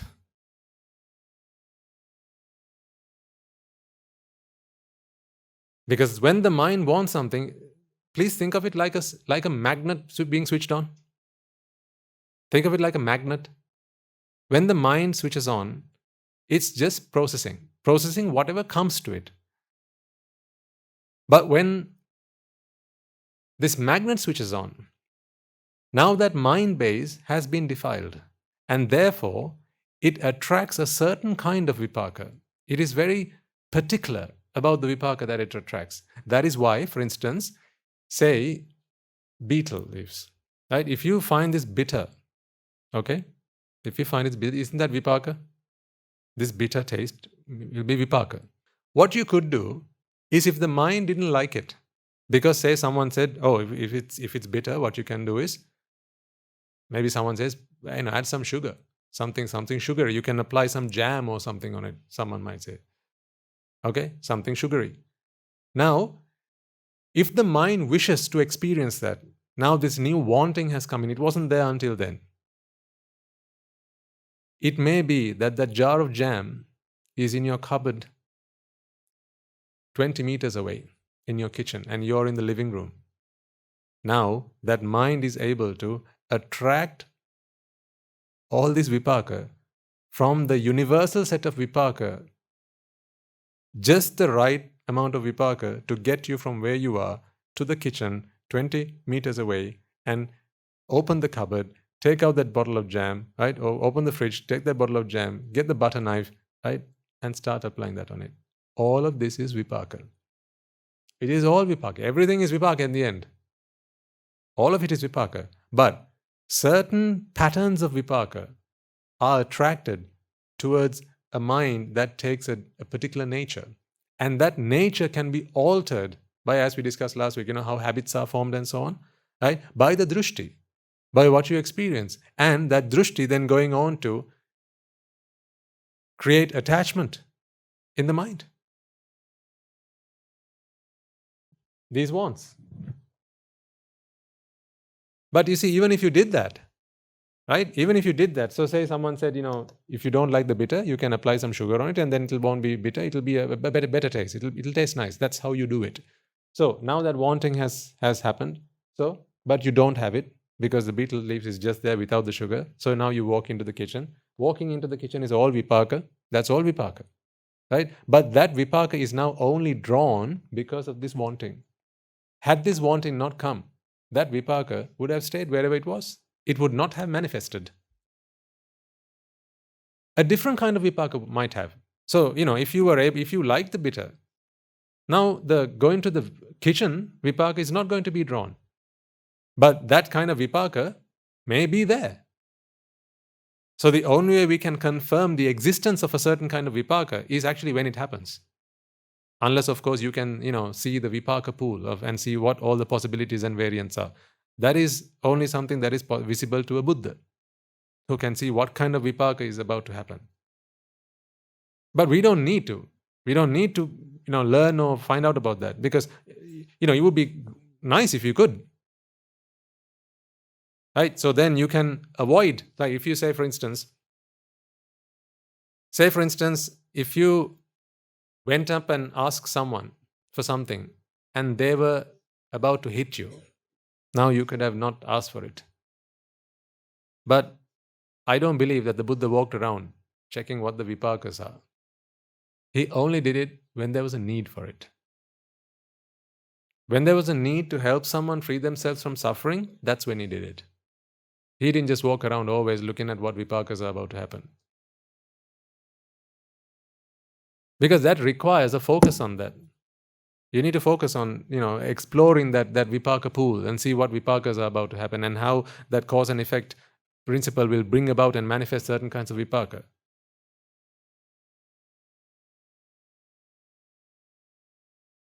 You can avoid, and you do avoid, certain kinds of vipaka by taking certain courses of action. That's why when you go out, you take an umbrella. Don't you avoid a certain kind of vipaka by doing that? Because getting wet in the rain is a vipaka. Getting wet in the rain, that is also a what? That is also a vipaka. What about if you go out without any footwear? Right? Now you might cut your feet, you might step on something, right? Some sharp object maybe, right? And these are all vipakas. But what about the rubbery surface of your slipper? Is that also not a vipaka? That is also a vipaka. Now, have you not been able to attract a certain kind of vipaka? You can. You can. And that happens when the mind is indoctrinated a certain way and the mind does not desire to experience pain. Therefore, the mind, using the knowledge that it has, can free itself from pain. And it's perfectly fine to do that. So you don't need to live your life, having succumbed to vipaka is not a case of, oh, well, I'll just let anything happen to me. No. That is not what the nature of an arahant is. Then why does the arahant go on arms round? Because the arahant could simply say, well, it's all vipaka. Hunger is also vipaka.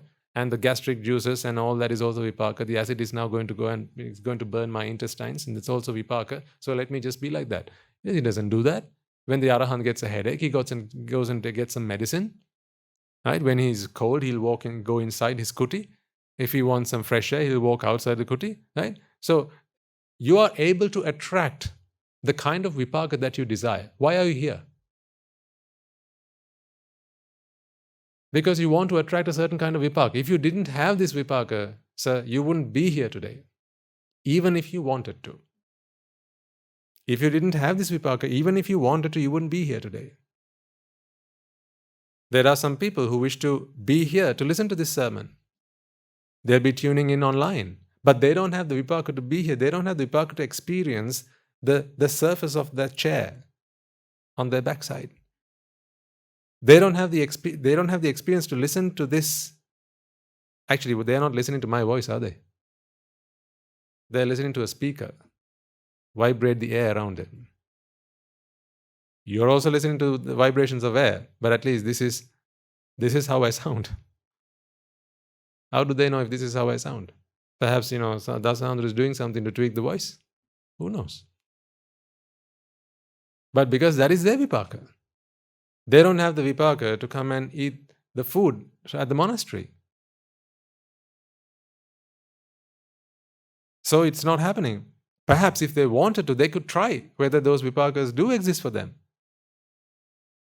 That's why every action we take can change our course of life in parts unimaginable. They can take completely diverse courses. You and your spouse, they lived different lives until you got together. After that, what happened would never have happened if they lived separately. Those were all vipakas. You can't say they were meant to happen.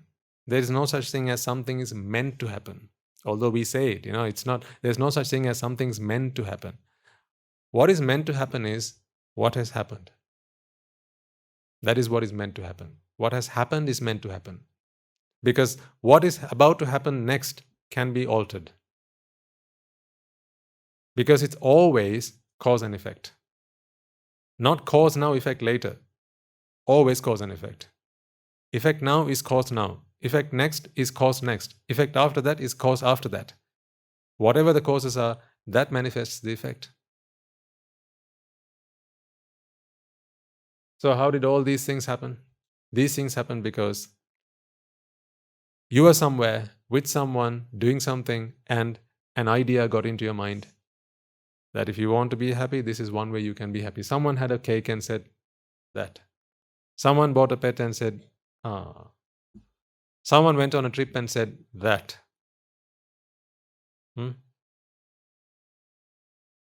Someone landed on the moon and said that. These are all influences, indoctrinations. These are all capable of making a subtle change in your mind base. That is why we have to be so careful about who we associate. You have no idea, folks, how much people around you can influence you. If you knew how much people could influence you, okay? If you knew how much people could influence you, you'd either come here or you'd sleep all day. If you knew how much people can influence you. The postman influences you. The milkman influences you. The guy at the newspaper stall, he influences you. The TV adverts, they influence you. The billboards, they influence you. The shopkeeper influences you. No? Because every other thing they say is either this, or either this, or this. Look at how your lives have been led because of the influences that you've had. Today you live the way you do because of all those influences. So wouldn't you, if I were to ask, how come you are where you are and who you are today, immediately you'll say, because of my parents. My parents helped me get here. My friends helped me get here. My brother helped me get here. My grandmother, my grandfather, they helped me get here. My teachers helped me get here. What are you really saying? I was influenced. So are you simply not the resultant of all the influences that you have had in your life until this point? You are, right now, the net resultant of all the influences you have had this far. If, for instance, I was able to influence you to leave this room 2 minutes ago, you would have left. No, say, I could have upset you. I could have annoyed you maybe, having said something. If you were so annoyed, perhaps you'd have gotten up and left the room. That was an influence. And if you had left the room, then that would have been the end of that. So the fact that you're still here means the influence is still strong enough to keep you here. So we need to be very careful and very mindful about what kind of vipaka we draw towards us, because vipaka is everything. Vipaka is everything. What you see, what you hear, what you feel, what you sense, all of this is vipaka. What happens to you, whether you're born with both arms and both legs, or you're born handicapped. All of this is vipaka. And then from the moment of your birth to the moment of death, everything that happens in between, all of this is vipaka. What you hear is vipaka. What people say to you, this is all vipaka. You can be empowered. You can choose your vipaka. You can choose your vipaka by changing who you are. And that is what we try and do here. See, when you come here to the monastery, I am not in the business of changing or altering your vipakas. Really, that's not what I'm doing here. Have you figured that? I'm not here to change your vipaka. I can't do that. What I'm doing is I'm changing who you are. I'm influencing who you are. And if I can change you, then you change the kind of vipākas you attract. That is what's happening here. Absolutely, madam. Because, if you're in for a vipāka to manifest, right, you need to be in the right environment. So, for example, if the lights went out, right, and if this was a dark room, maybe at night, if the lights went out, then you wouldn't be able to see me, right? So, the presence of light in this room enables this sight to be seen. What vipāka does is it connects the eye with the object. That cannot happen if the right environment is not available. But the environment is something that we have little control over. But what we can change is our perspective, who we are, right, and how we feel and think about things. Because these are all drushti based. These are all based on views. Those views can be altered. Because nothing else, if you try and change, is actually going to work. It's not a long-term fix. These are very, you can say you didn't want to change your drushti. You just wanted to be whoever you are, right? Just think and believe in the same things and just go about doing your own business and hoping that one day you can be happy. It won't happen. That is why the Buddha comes into this world and teaches us an alternative, a different way of actually going about this the right way. Because there are people who attempted to exhaust their bad karma or their bad vipāka.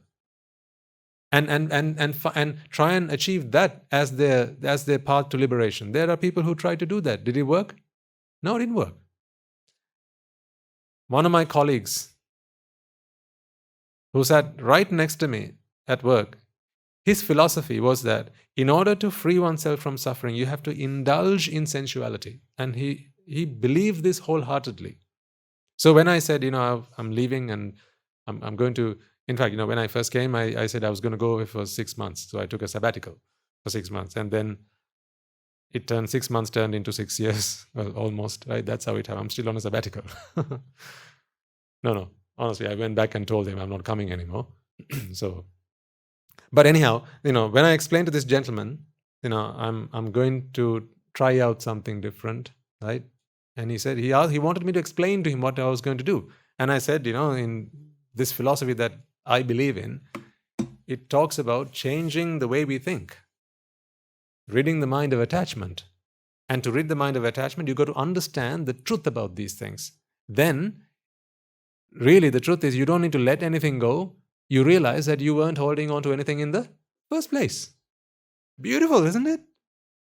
So when I was explaining this to this gentleman, he said, well, that's not my philosophy. His was that he has to indulge in sensuality as much as possible, eat, drink, sleep, and all the rest of it, right? And that way, there comes a point, apparently, where the mind goes, right, that's it, I'm full, enough. We know that it's not possible. He thinks it's possible because he believes in a constant mind. That's why he thinks it's possible. Because there's a mind that has forever existed. This is the Atma. He had some influences from that kind of philosophy, right? So he believed in an existing soul, and he was trying to satisfy and fulfill his soul. So a soul exists, and therefore he believes that the soul can be satisfied by indulgence. Because at one point the soul is going to say, all right, that's enough, I'm happy now. But we know that cannot happen. It cannot happen because the mind that arises now is not the mind that arose a moment ago. So you can't get away with satisfying a single mind, because the next one that comes appears in the same mind base, and if it's still defiled, then that mind is also defiled. So our job is to cleanse the mind base, not the mind itself, not the chitta, but the chitta base. And that is to be done with the mind. As I speak to you these words, your mind processes this. In fact, it's wrong to say your mind processes this, but rather this is processed. Right? Technically speaking, these words, these ideas are processed. And this processing is able to cleanse the mind base. The mind is a process that runs on that base. What that process can also do, given the right inputs, is cleanse the base as it runs. But that is optional. What most people do is it just carries on, right, on this mind base, and alongside that, right, this jati happens. That's what happens. We talked about the Rupa Vedana. I'll talk about this in more detail to you maybe next week, if you remind me and ask me nicely. Right? What happens is, as the mind is processed, well, I'll stop saying as the mind is processed, as an object, okay, let's say that's the object, okay, it arrives on the mind base. That's the mind base. This is a process from the moment of Rupa, or receiving. Right? Receiving is a process, isn't it? Receiving is a process, right? Receiving, then you have registering, then you have recognition, then you have responding, then you have perception, right? This is a process. When one of these iterations have run, you've said, you can say the mind. So what is the mind? It is the execution of this process. That is the mind. So really, this is a body and a process. That's what's happening. So in fact, if you think about the body as being energy, right, and energy and the interaction with matter, again, it's a process. So really, you are just a process. But how do you feel? I'm an entity. I'm an identity. Right? I'm an individual. I'm an I. Anna. Sorry, that's my Hindi. So this is a process. Alongside this process, though, another process runs. This is the defilement process. And this happens because the mind base is defiled. This mind base is defiled. Because of this defiled mind base, another process runs in parallel. So you'll have heard in the Buddha says, Rupang rupattaya sankatang abhisankaranti. When the rupa is subject to abhisankar, English term being formation, I don't like that, but I can use that if when I say formation, you're thinking of abhisankara, okay? Because sankara is formation, abhisankara can also be formation, abhisankara. So, rupan rupattaya sankatang abhisankaranti. So, when rupa, try and understand what I'm trying to explain to you here, folks. Right? We have a few minutes, and I'm trying to get something gigantic into a few minutes.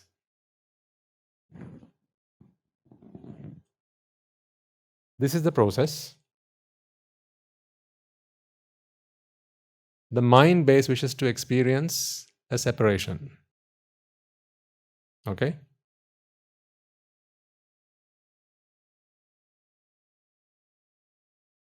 When receiving happens, separation is not experienced. Okay? Separation cannot be experienced just because receiving happens. Registering happens. Separation cannot be experienced. Think of this separation as the experience of yourself. You feel as an individual, right? We all do, right? It does not happen simply because receiving happens, or registering happens, or recognition happens. It doesn't happen. Because, think about it. Recognition and the sense of self should be two different things, right? This is a duster. That is recognition. Self cannot be that. It cannot be that process, right? It has to be something else. So I'm trying to explain to you how that something else happens. Rupan rupattaya sankatang abhisankaranti. When rupa happens, or when receiving happens, the mind, or the mind base which wishes to experience an identity, a separation, a self, will attempt to experience that from this receiving, or from this reception. It'll attempt to do that. But can it? It can't, because this is not a source of separation. It does not give you that. All it does is receive. That's it. All it does is receive. But the mind is not satisfied with that, because the mind wants to feel separate. The mind wants to feel an individual. So what the mind does is, it starts to work on this. It starts to work on this like a dog, a hungry dog with a bone. These are wonderful metaphors or similes even. Like a hungry dog with a bone. Throw the dog a bone. And what does the dog do? It'll start chewing on it. Right? In the hope of flesh. So it chews once. Flesh, no flesh. But only the hope of flesh. And the scent of flesh. And the sense of flesh. Or maybe a small taste of flesh, but still no flesh. So the dog chews again, and it chews again. So it's still on the receiving stage. Okay, so it keeps on chewing until the dog hurts its own mouth, because now the bone fragments have started to hurt the inside of the dog's mouth, right? So it's now injured on the inside, and now the blood that starts to seep from the dog's mouth, the dog begins to taste, and now it thinks it's found flesh. So it's feasting on itself, on its own flesh and blood. And all the while, the dog thinks, yoo-hoo, I managed to find myself a good meaty bone. This is what happens. The mind, the moment receiving happens in this stage, the mind goes to work at it. So imagine this is receiving. Okay, so I'm trying to, help you imagine this. Right? Imagine this is receiving. This is the first stage of that process. It's not an object. Please understand that. Okay, this is a step, a stage in the process. That happens because the mind is simply energy. So all of this is happening within energy. Okay, so the moment receiving happens, right? The mind attacks this. Think of it like that. Have you seen those animations where, when the coronavirus, right, and how it attaches to the body cells and attacks it and so on, right? So if you've seen those recently, then you remember what I'm talking about, right? Now the mind attacks this receiving in the hope of experiencing this separation. So now it attacks and tries to do whatever it can to this, to experience that. But you can twist it, turn it, rock it, shake it, do whatever you want to it, but it's not going to give you a sense of separation, because there is no separation in this to give. It does not have that to offer. What it doesn't have, it cannot offer, simply because it doesn't have it. So you can beg, try to borrow or steal, and it ain't going to give you that. But you can be hopeful, and that is what the mind is, ever hopeful. So the mind goes to work at it. Come on, give me, is what the mind's going on saying. And it wants it so bad that the mind goes insane. Because there's only one thing that is capable of going insane, and that is the mind, isn't it? The mind goes insane. That insanity now gives the impression that actually separation has happened. That is the feeling that you experience right now as an individual. That happens right here. So rupan rupattaya. At this moment, right alongside this moment, you feel a sense of separation. And what happens next? Now you move on to the registering, right? Vedana. Vedana vedanattaya. Sankatang abhisankaranti. It goes to the next stage in the process. Now the mind wants to still. This happens automatically. Nothing to interfere, nothing to do especially, because this is all vipāka. The vipāka process drives this. There's plenty of energy in the vipāka to drive this right from here to completion. That is what vipāka is. And once this process has happened, now vipāka simply disappears. That energy goes back into wherever. We don't need to worry about that just yet. So there is enough energy to drive this process. But what there isn't energy is to drive this process. That is why the mind itself has to generate this. That is the new energy that goes back as another vipāka. So the mind is capable. The mind is an energy source. The mind is able to generate energy. That's why I say all these things you see around you folks. This is all energy generated by the mind. This was never here before a mind came here. The sun, the moon, the planets, the stars, the oceans, and everything in between. These are all creations of the mind when the mind tried to do this and this alone. Because if it wasn't for karma, ignorance and attachment, only the top part of this would have happened. A clean, pure mind base would have been something like this, right? And receive, register, recognize, respond, perceive. That's the end of that. That vipāka energy just, it just disappears. What's the word? Disperses. It just disperses because it's done its purpose, right? And now it just disperses. But the mind is not enough. That is not enough for the mind base. The mind base has been deluded, and now it's been hijacked, right, by ignorance and attachment, and it yearns for that feeling of separation. So this is the defiled mind. Now we are at the receiving stage. We are now at the registering stage, and again, Vedana Vedanattaya Sankatang Abhisankaran. And look at the way in which the Buddha preaches this.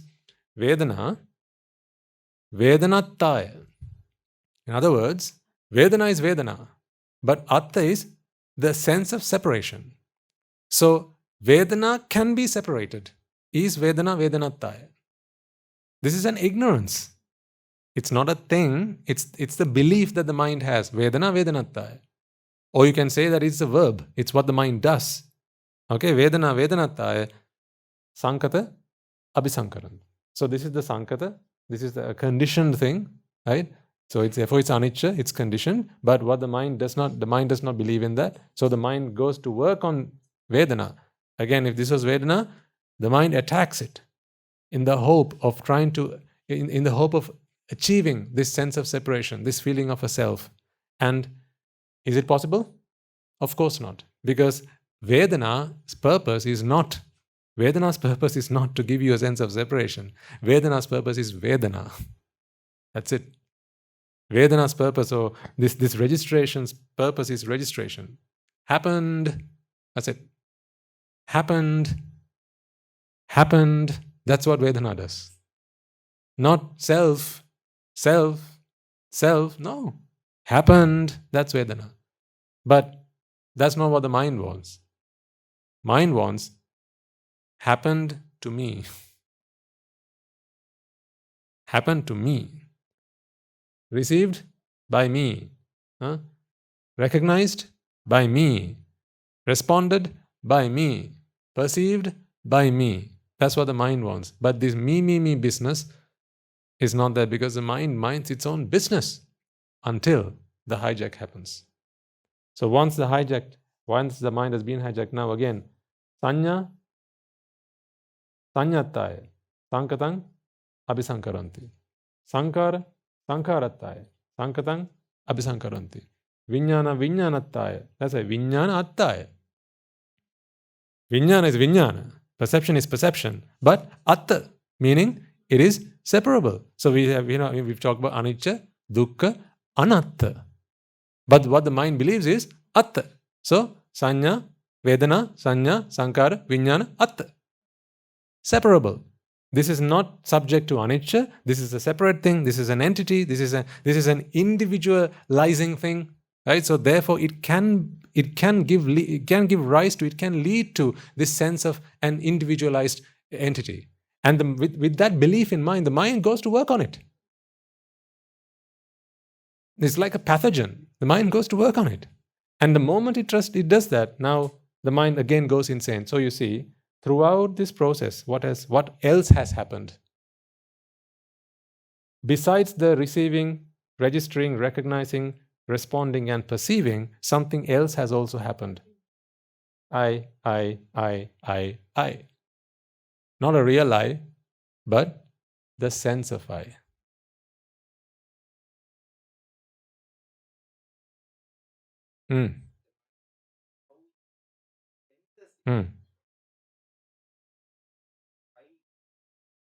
Yes. What is happening, sir, as I explain this to you, is your understanding of this. That is the cleansing process. Because you see, the mind is not a fool. The mind is simply ignorant. Because the mind doesn't know the truth. Like I said, colored glasses. If you were born with colored glasses, why would you take them off to see the world in another color? You don't know about the world in another color. It's because we don't know about anatta. It's because we don't know about dukkha. It's because we don't know about anicca. That is what the Buddha comes into this world to preach, right? Nahi silena vatang hotu uppajjanti tathagata attakkarati nipada sambuddhena pakasita. That is what the Buddha comes into this world to preach. Anicca, dukkha and anatta. It is our lack of understanding of what rupa really is. See, in this example, the answer to your question should be obvious, sir. The mind believes that this rupa is atta. Isn't that why it tries to do this? So if the mind can now be cleansed, if the mind can be taught afresh, right, out with the old, in with the new, learn, understand, and comprehend that this rupa is anatta, then why would you try to do that? Why would the mind attempt to do that? The mind attempts to do this because it believes that separation is possible. Separation exists. What exists, what is possible, is pleasurable. So now, because it's pleasurable, because something can't be pleasurable if it doesn't exist. Right? Yeah. Because separation is possible. The mind believes that separation is possible. It believes that this identity that you all experience, ladies and gentlemen, is a real thing. It does not know that this is a delusion. It's because the mind is ignorant of this that the mind continues to be hopeful, to expect this. So what happens is, as I say, what comes from vipāka is not a self, or even a sense of self. What comes from vipāka are the 5 aggregates. And when these 5 aggregates occur, these processes happen, these stages of the process happen each time the mind, hopeful, ever hopeful, of experiencing a separation, works on it. This is abhisankara. The mind has extra work to do. It's like when they bring you your food, right, at the restaurant. If they bring you the condiments, right? You can add your salt if you want. You can add some pepper. That is what the mind does. The mind adds its own salt and pepper because it doesn't like what just came in. Yes. Because it's like when you're at the restaurant, you don't like how it tastes. You want to add your salt, your pepper, and maybe your chili powder, whatever, to make it spicy, salty, peppery. Right? The mind does the same thing. The mind is not happy to accept the dish as it arrived. So it does its own chefing. The chef has already done all the hard work to bring it to you, but now you are your own chef. So now you have to make it. You have to change it. You have to, adjust it to your own and the sauces, right? You have to adjust your ketchup, right? You want to adjust it to your own liking. That is what the mind does. This is the salting process. This is the adding pepper. These are the condiments that get added to it. So the moment it happens, when rupa comes in, now it senses the sense of self. Same goes for Vedana, Sanya, Sankara, Vijnana. And in each of these moments, you can see this sense of self has remained continuously throughout the process, right from start to end. This process, in that process of the mind, okay, in that mind process. So the mind is the process here, right? For as long as that process from start to end, the sense of self has prevailed, because the mind always wanted that sense of separation. That is what the mind wanted right from the start. The mind came into being because it wanted that. That's why without ignorance, the mind wouldn't have come into being. But the mind is not capable of sensing a separation because it is inseparable. Only through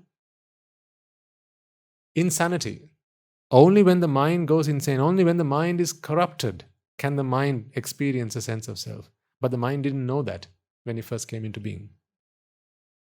Yeah, this is torture, folks. You feel like you're okay now, right? Just think about it for a moment. My last words for today. Just think about it for a moment. Some days you wake up in the morning and you have a splitting headache.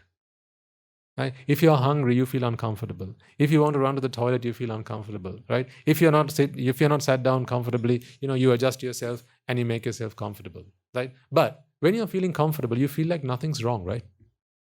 No headache. On there are days where you feel, Lovely day today. Aren't there days you felt like that? The sun is shining. Huh? Nice weather. No aches, no pains. Just a lovely day. Just a lovely feeling. Isn't it wonderful to be alive? Aren't there days you felt like that? All the while, this is happening. All the while, this is happening. How ignorant. How deluded. Because the mind goes insane every time it comes into being. Every single time. But it's okay. Why? Because everyone else is like that. That's why only when you come into the presence of Aryans, when you come into the presence of Arahants, do you begin to realize this is not right. This is not okay. Something has to change. It's not fine to just carry on like this. I'm insane. I need to fix myself. Why do I do this to myself? This is self-torture. You have one responsibility to yourself, ladies and gentlemen. You have a responsibility as a good citizen to your country. Yes, okay, I'll accept that. You have to cast your vote. You have to, you have to keep your surroundings clean and tidy and all that. Okay, I understand. As a good citizen, you have these duties and responsibilities. As a good parent, you have duties and responsibilities to your children. As a child, you have a responsibility to your mother, to your father, to look after them when they're old, when they're feeble, when they can't look after themselves. As a teacher, you have a responsibility to your students. As a student, you have a responsibility to your teachers. Yes, I get that. But what about the responsibility that you have to yourself? Who does that? Who does that? I'm here to do that. That's what I'm here to do. To fulfill my responsibility to myself. Because throughout this samsara, we have gone about doing our duties and responsibilities to all the others who have been around us. I'm not saying they shouldn't be done. They should be done, yes. But remember, there's one person who's always left behind. Poor you. Who looks after you? You look after your children, you look after your wife, you look after your husband, you look after your teachers, you look after the next door neighbor's dog when they go on holiday. Who looks after you? Unless you do something to rid your mind, clean your mind, cleanse your mind of these defilements. Every time you hear a sound, every time you see a sight, every time you smell something, every time you taste something, jati happens. The mind goes insane. Every time receiving happens, the mind attacks it, works on it to try and create a sense of self. Why? Because rupa atta. Rupa is atta, so the mind believes. Rupa is nitya, so the mind believes. Rupa is sukha, so the mind believes. So the moment rupa comes, now the mind goes into insanity mode, and then the 11 great fires come out of that. I'll explain to you how the 11 great fires are as a result of that, another day.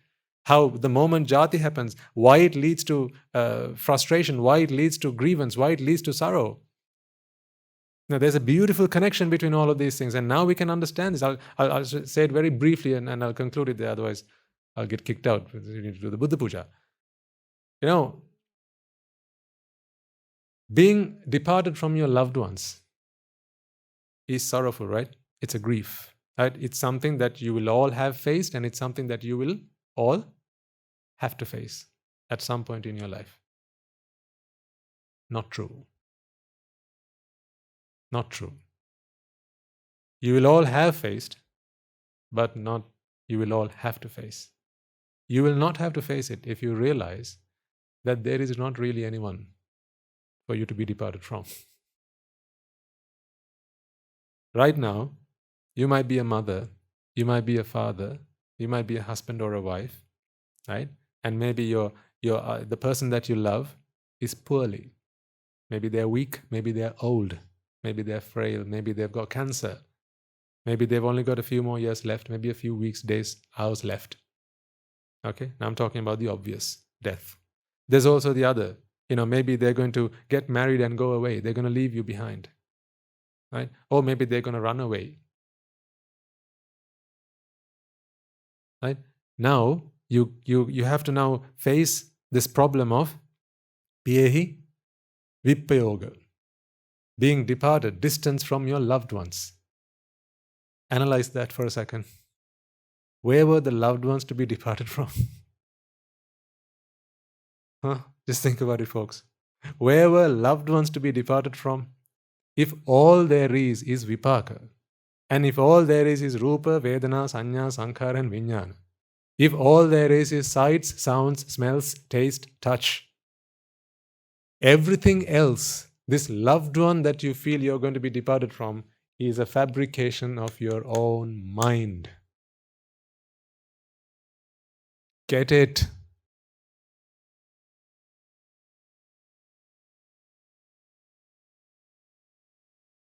Yeah.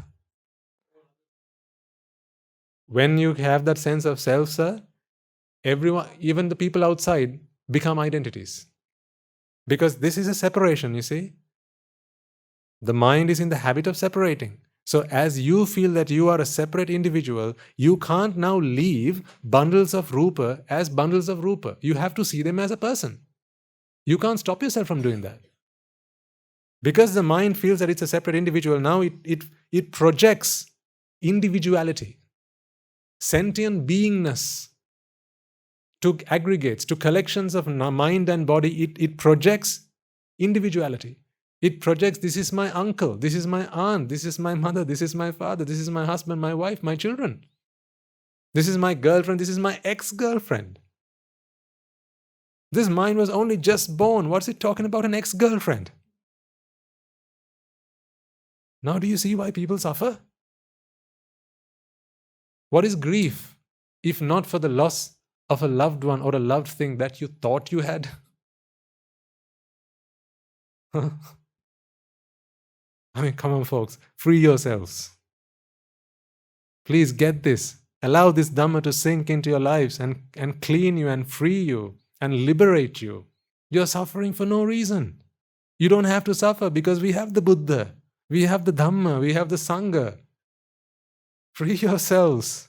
Don't just go about life suffering because you don't have to. You can stop it here, you can stop it now. Here's the key. Open it. Come out. Get out of the prison that you have built for yourselves. Why do you torture yourselves like this? Why do you put yourselves through this? Why are you just simply waiting for time to take away all the loved ones in your life and leave you distraught? Why do you allow time to come and just take away every shred of happiness in your life?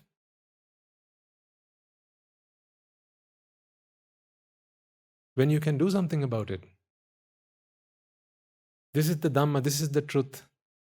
Understand it, bear it, practice it, and free yourselves. It's free. I don't charge you for this. I should. But I can't. Because I couldn't give a price to this.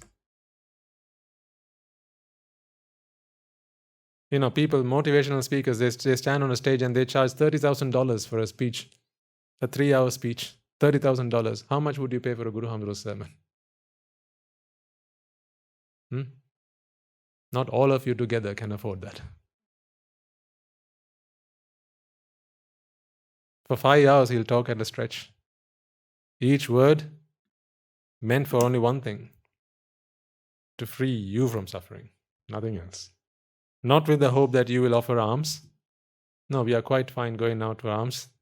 All we need is 1 meal a day. That's enough. Not in the hope that you will offer us robes. Not in the hope that you will give us shelter. None of this is for us, really. This is all for you. We built this library for you. We built a Dhamma hall for you. We are building a rehabilitation for whom? For us? No, I'm already receiving my rehabilitation. My teacher's looking after that. Thank you very much.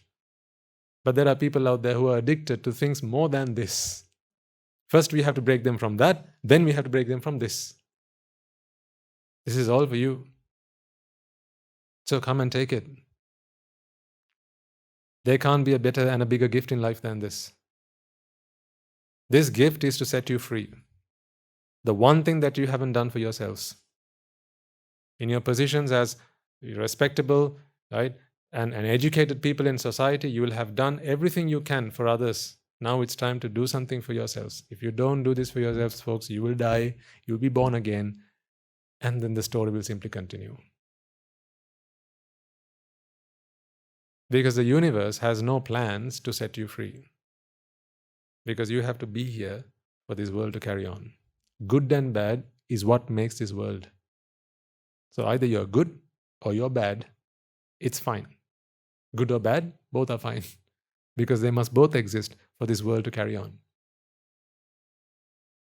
There's only one thing that has forever existed, and that is this system. The way the world works, this universe, it has always been there. Buddhas come in from time to time to settle this balance, to reconcile. They'll do it and they go. That's it. It's down to each and every one of us. If we love ourselves, we owe it to ourselves to free ourselves from this. You won't hear these words forever. Either you will go or I will go. While you can still hear it, listen to it, bear it, practice it, and free yourselves. I speak with such passion because I know this is what went wrong with all of us. I know that all these things you are doing, folks, you are doing because you are lost, because you're ignorant. You've been behaving like fools, tricking yourselves, going through unnecessary suffering.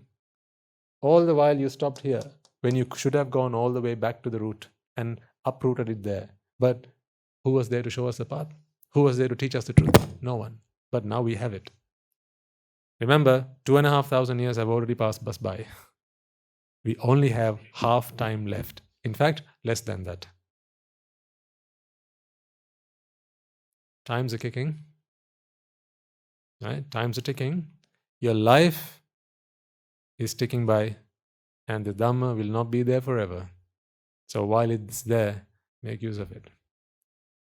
I'm trying to give you a sense of urgency, because it's not every day I talk to you in these words, but I'm trying to give you a sense of urgency because it's so obvious, but yet still people will carry on doing these things. People will invite you to do these things. People will ask you to come along and do these things, and they're just wasting your time. They're not bad people. They don't know what they're doing, but they're wasting your time. Now who's bad? I don't think it's them. If you've allowed someone to waste your time, if you've allowed someone to come and simply ransack your time, hijack your time, and simply, ruin your life, they're not the bad guys. You don't have to go on Facebook. You choose to. So if you spend the last 20 years of your life on Facebook, don't blame Mark Zuckerberg for that. He only made it. You decided to go on it. I'll leave you with that for now.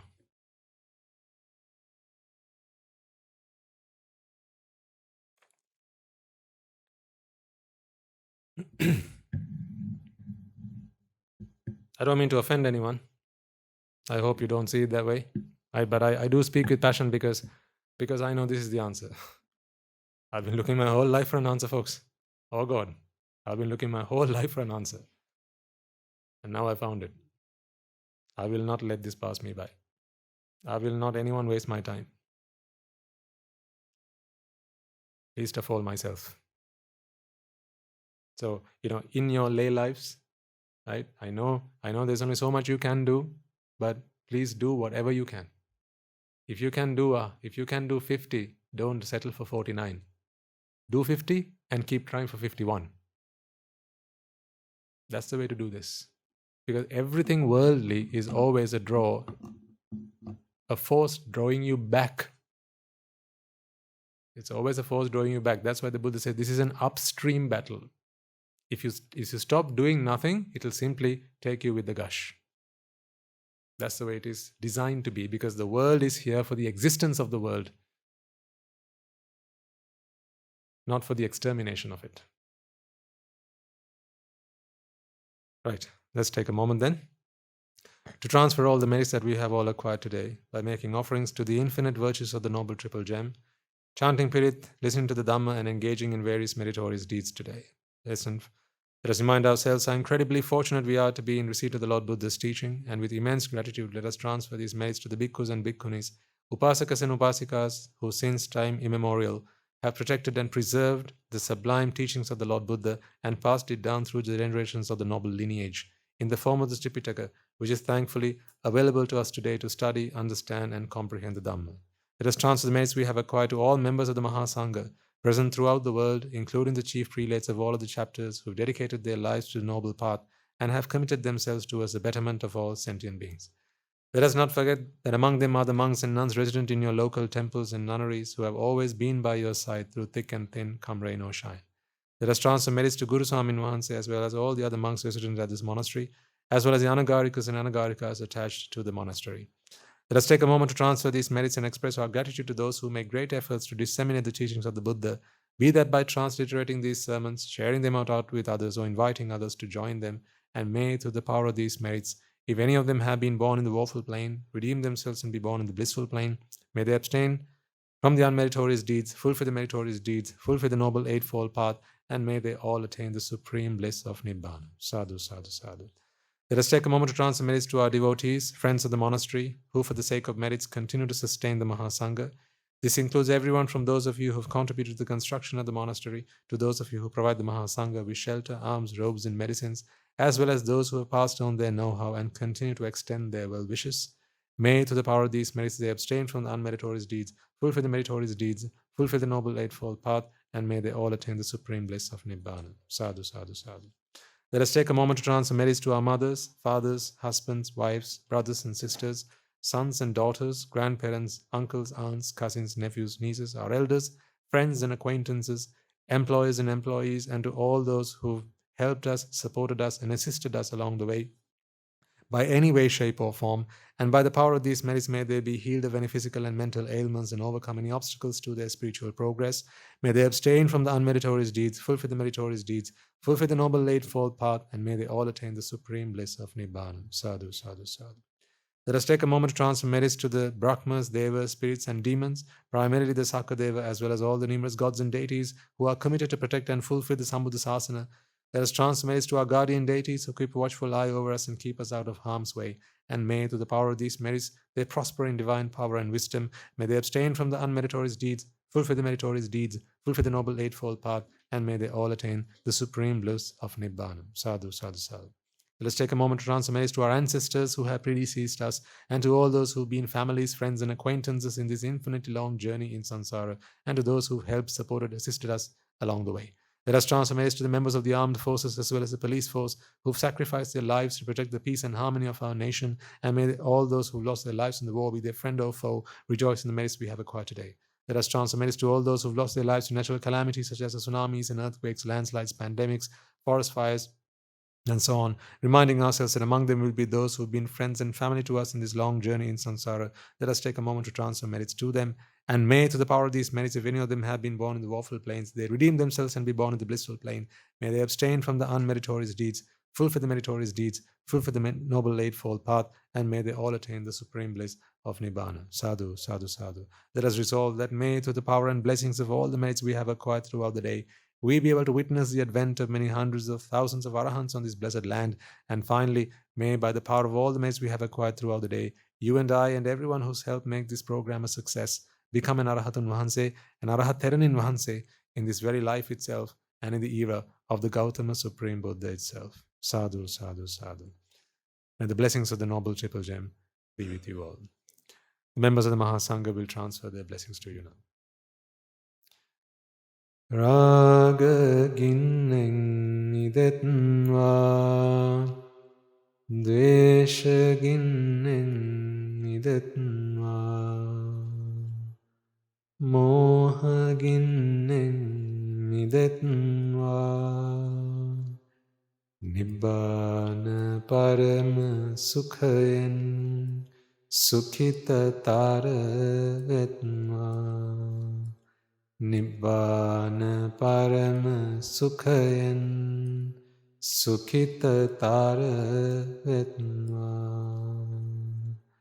Mamada siyalu loka siyalu satvayo නිබ්බාන පරම සුඛයෙන් සුඛිතතර වෙත්වා. නිබ්බාන පරම සුඛයෙන් සුඛිතතර වෙත්වා. නිබ්බාන පරම සුඛයෙන් සුඛිතතර වෙත්වා. රාගගිනි නිවේවා ද්වේෂගිනි නිවේවා මෝහගිනි නිවේවා නිවන් සැප ලැබේවා නිවන් සැප ලැබේවා නිවන් සැප ලැබේවා. තුනුරුවන්ගේ සූවිසි අනන්ත මහා ගුණ බලෙන් සියලු ලෝක සියලු සත්වයෝම නිබ්බාන පරම සුඛයෙන් සුඛිතතර වෙත්වා. සාදු සාදු සාදු.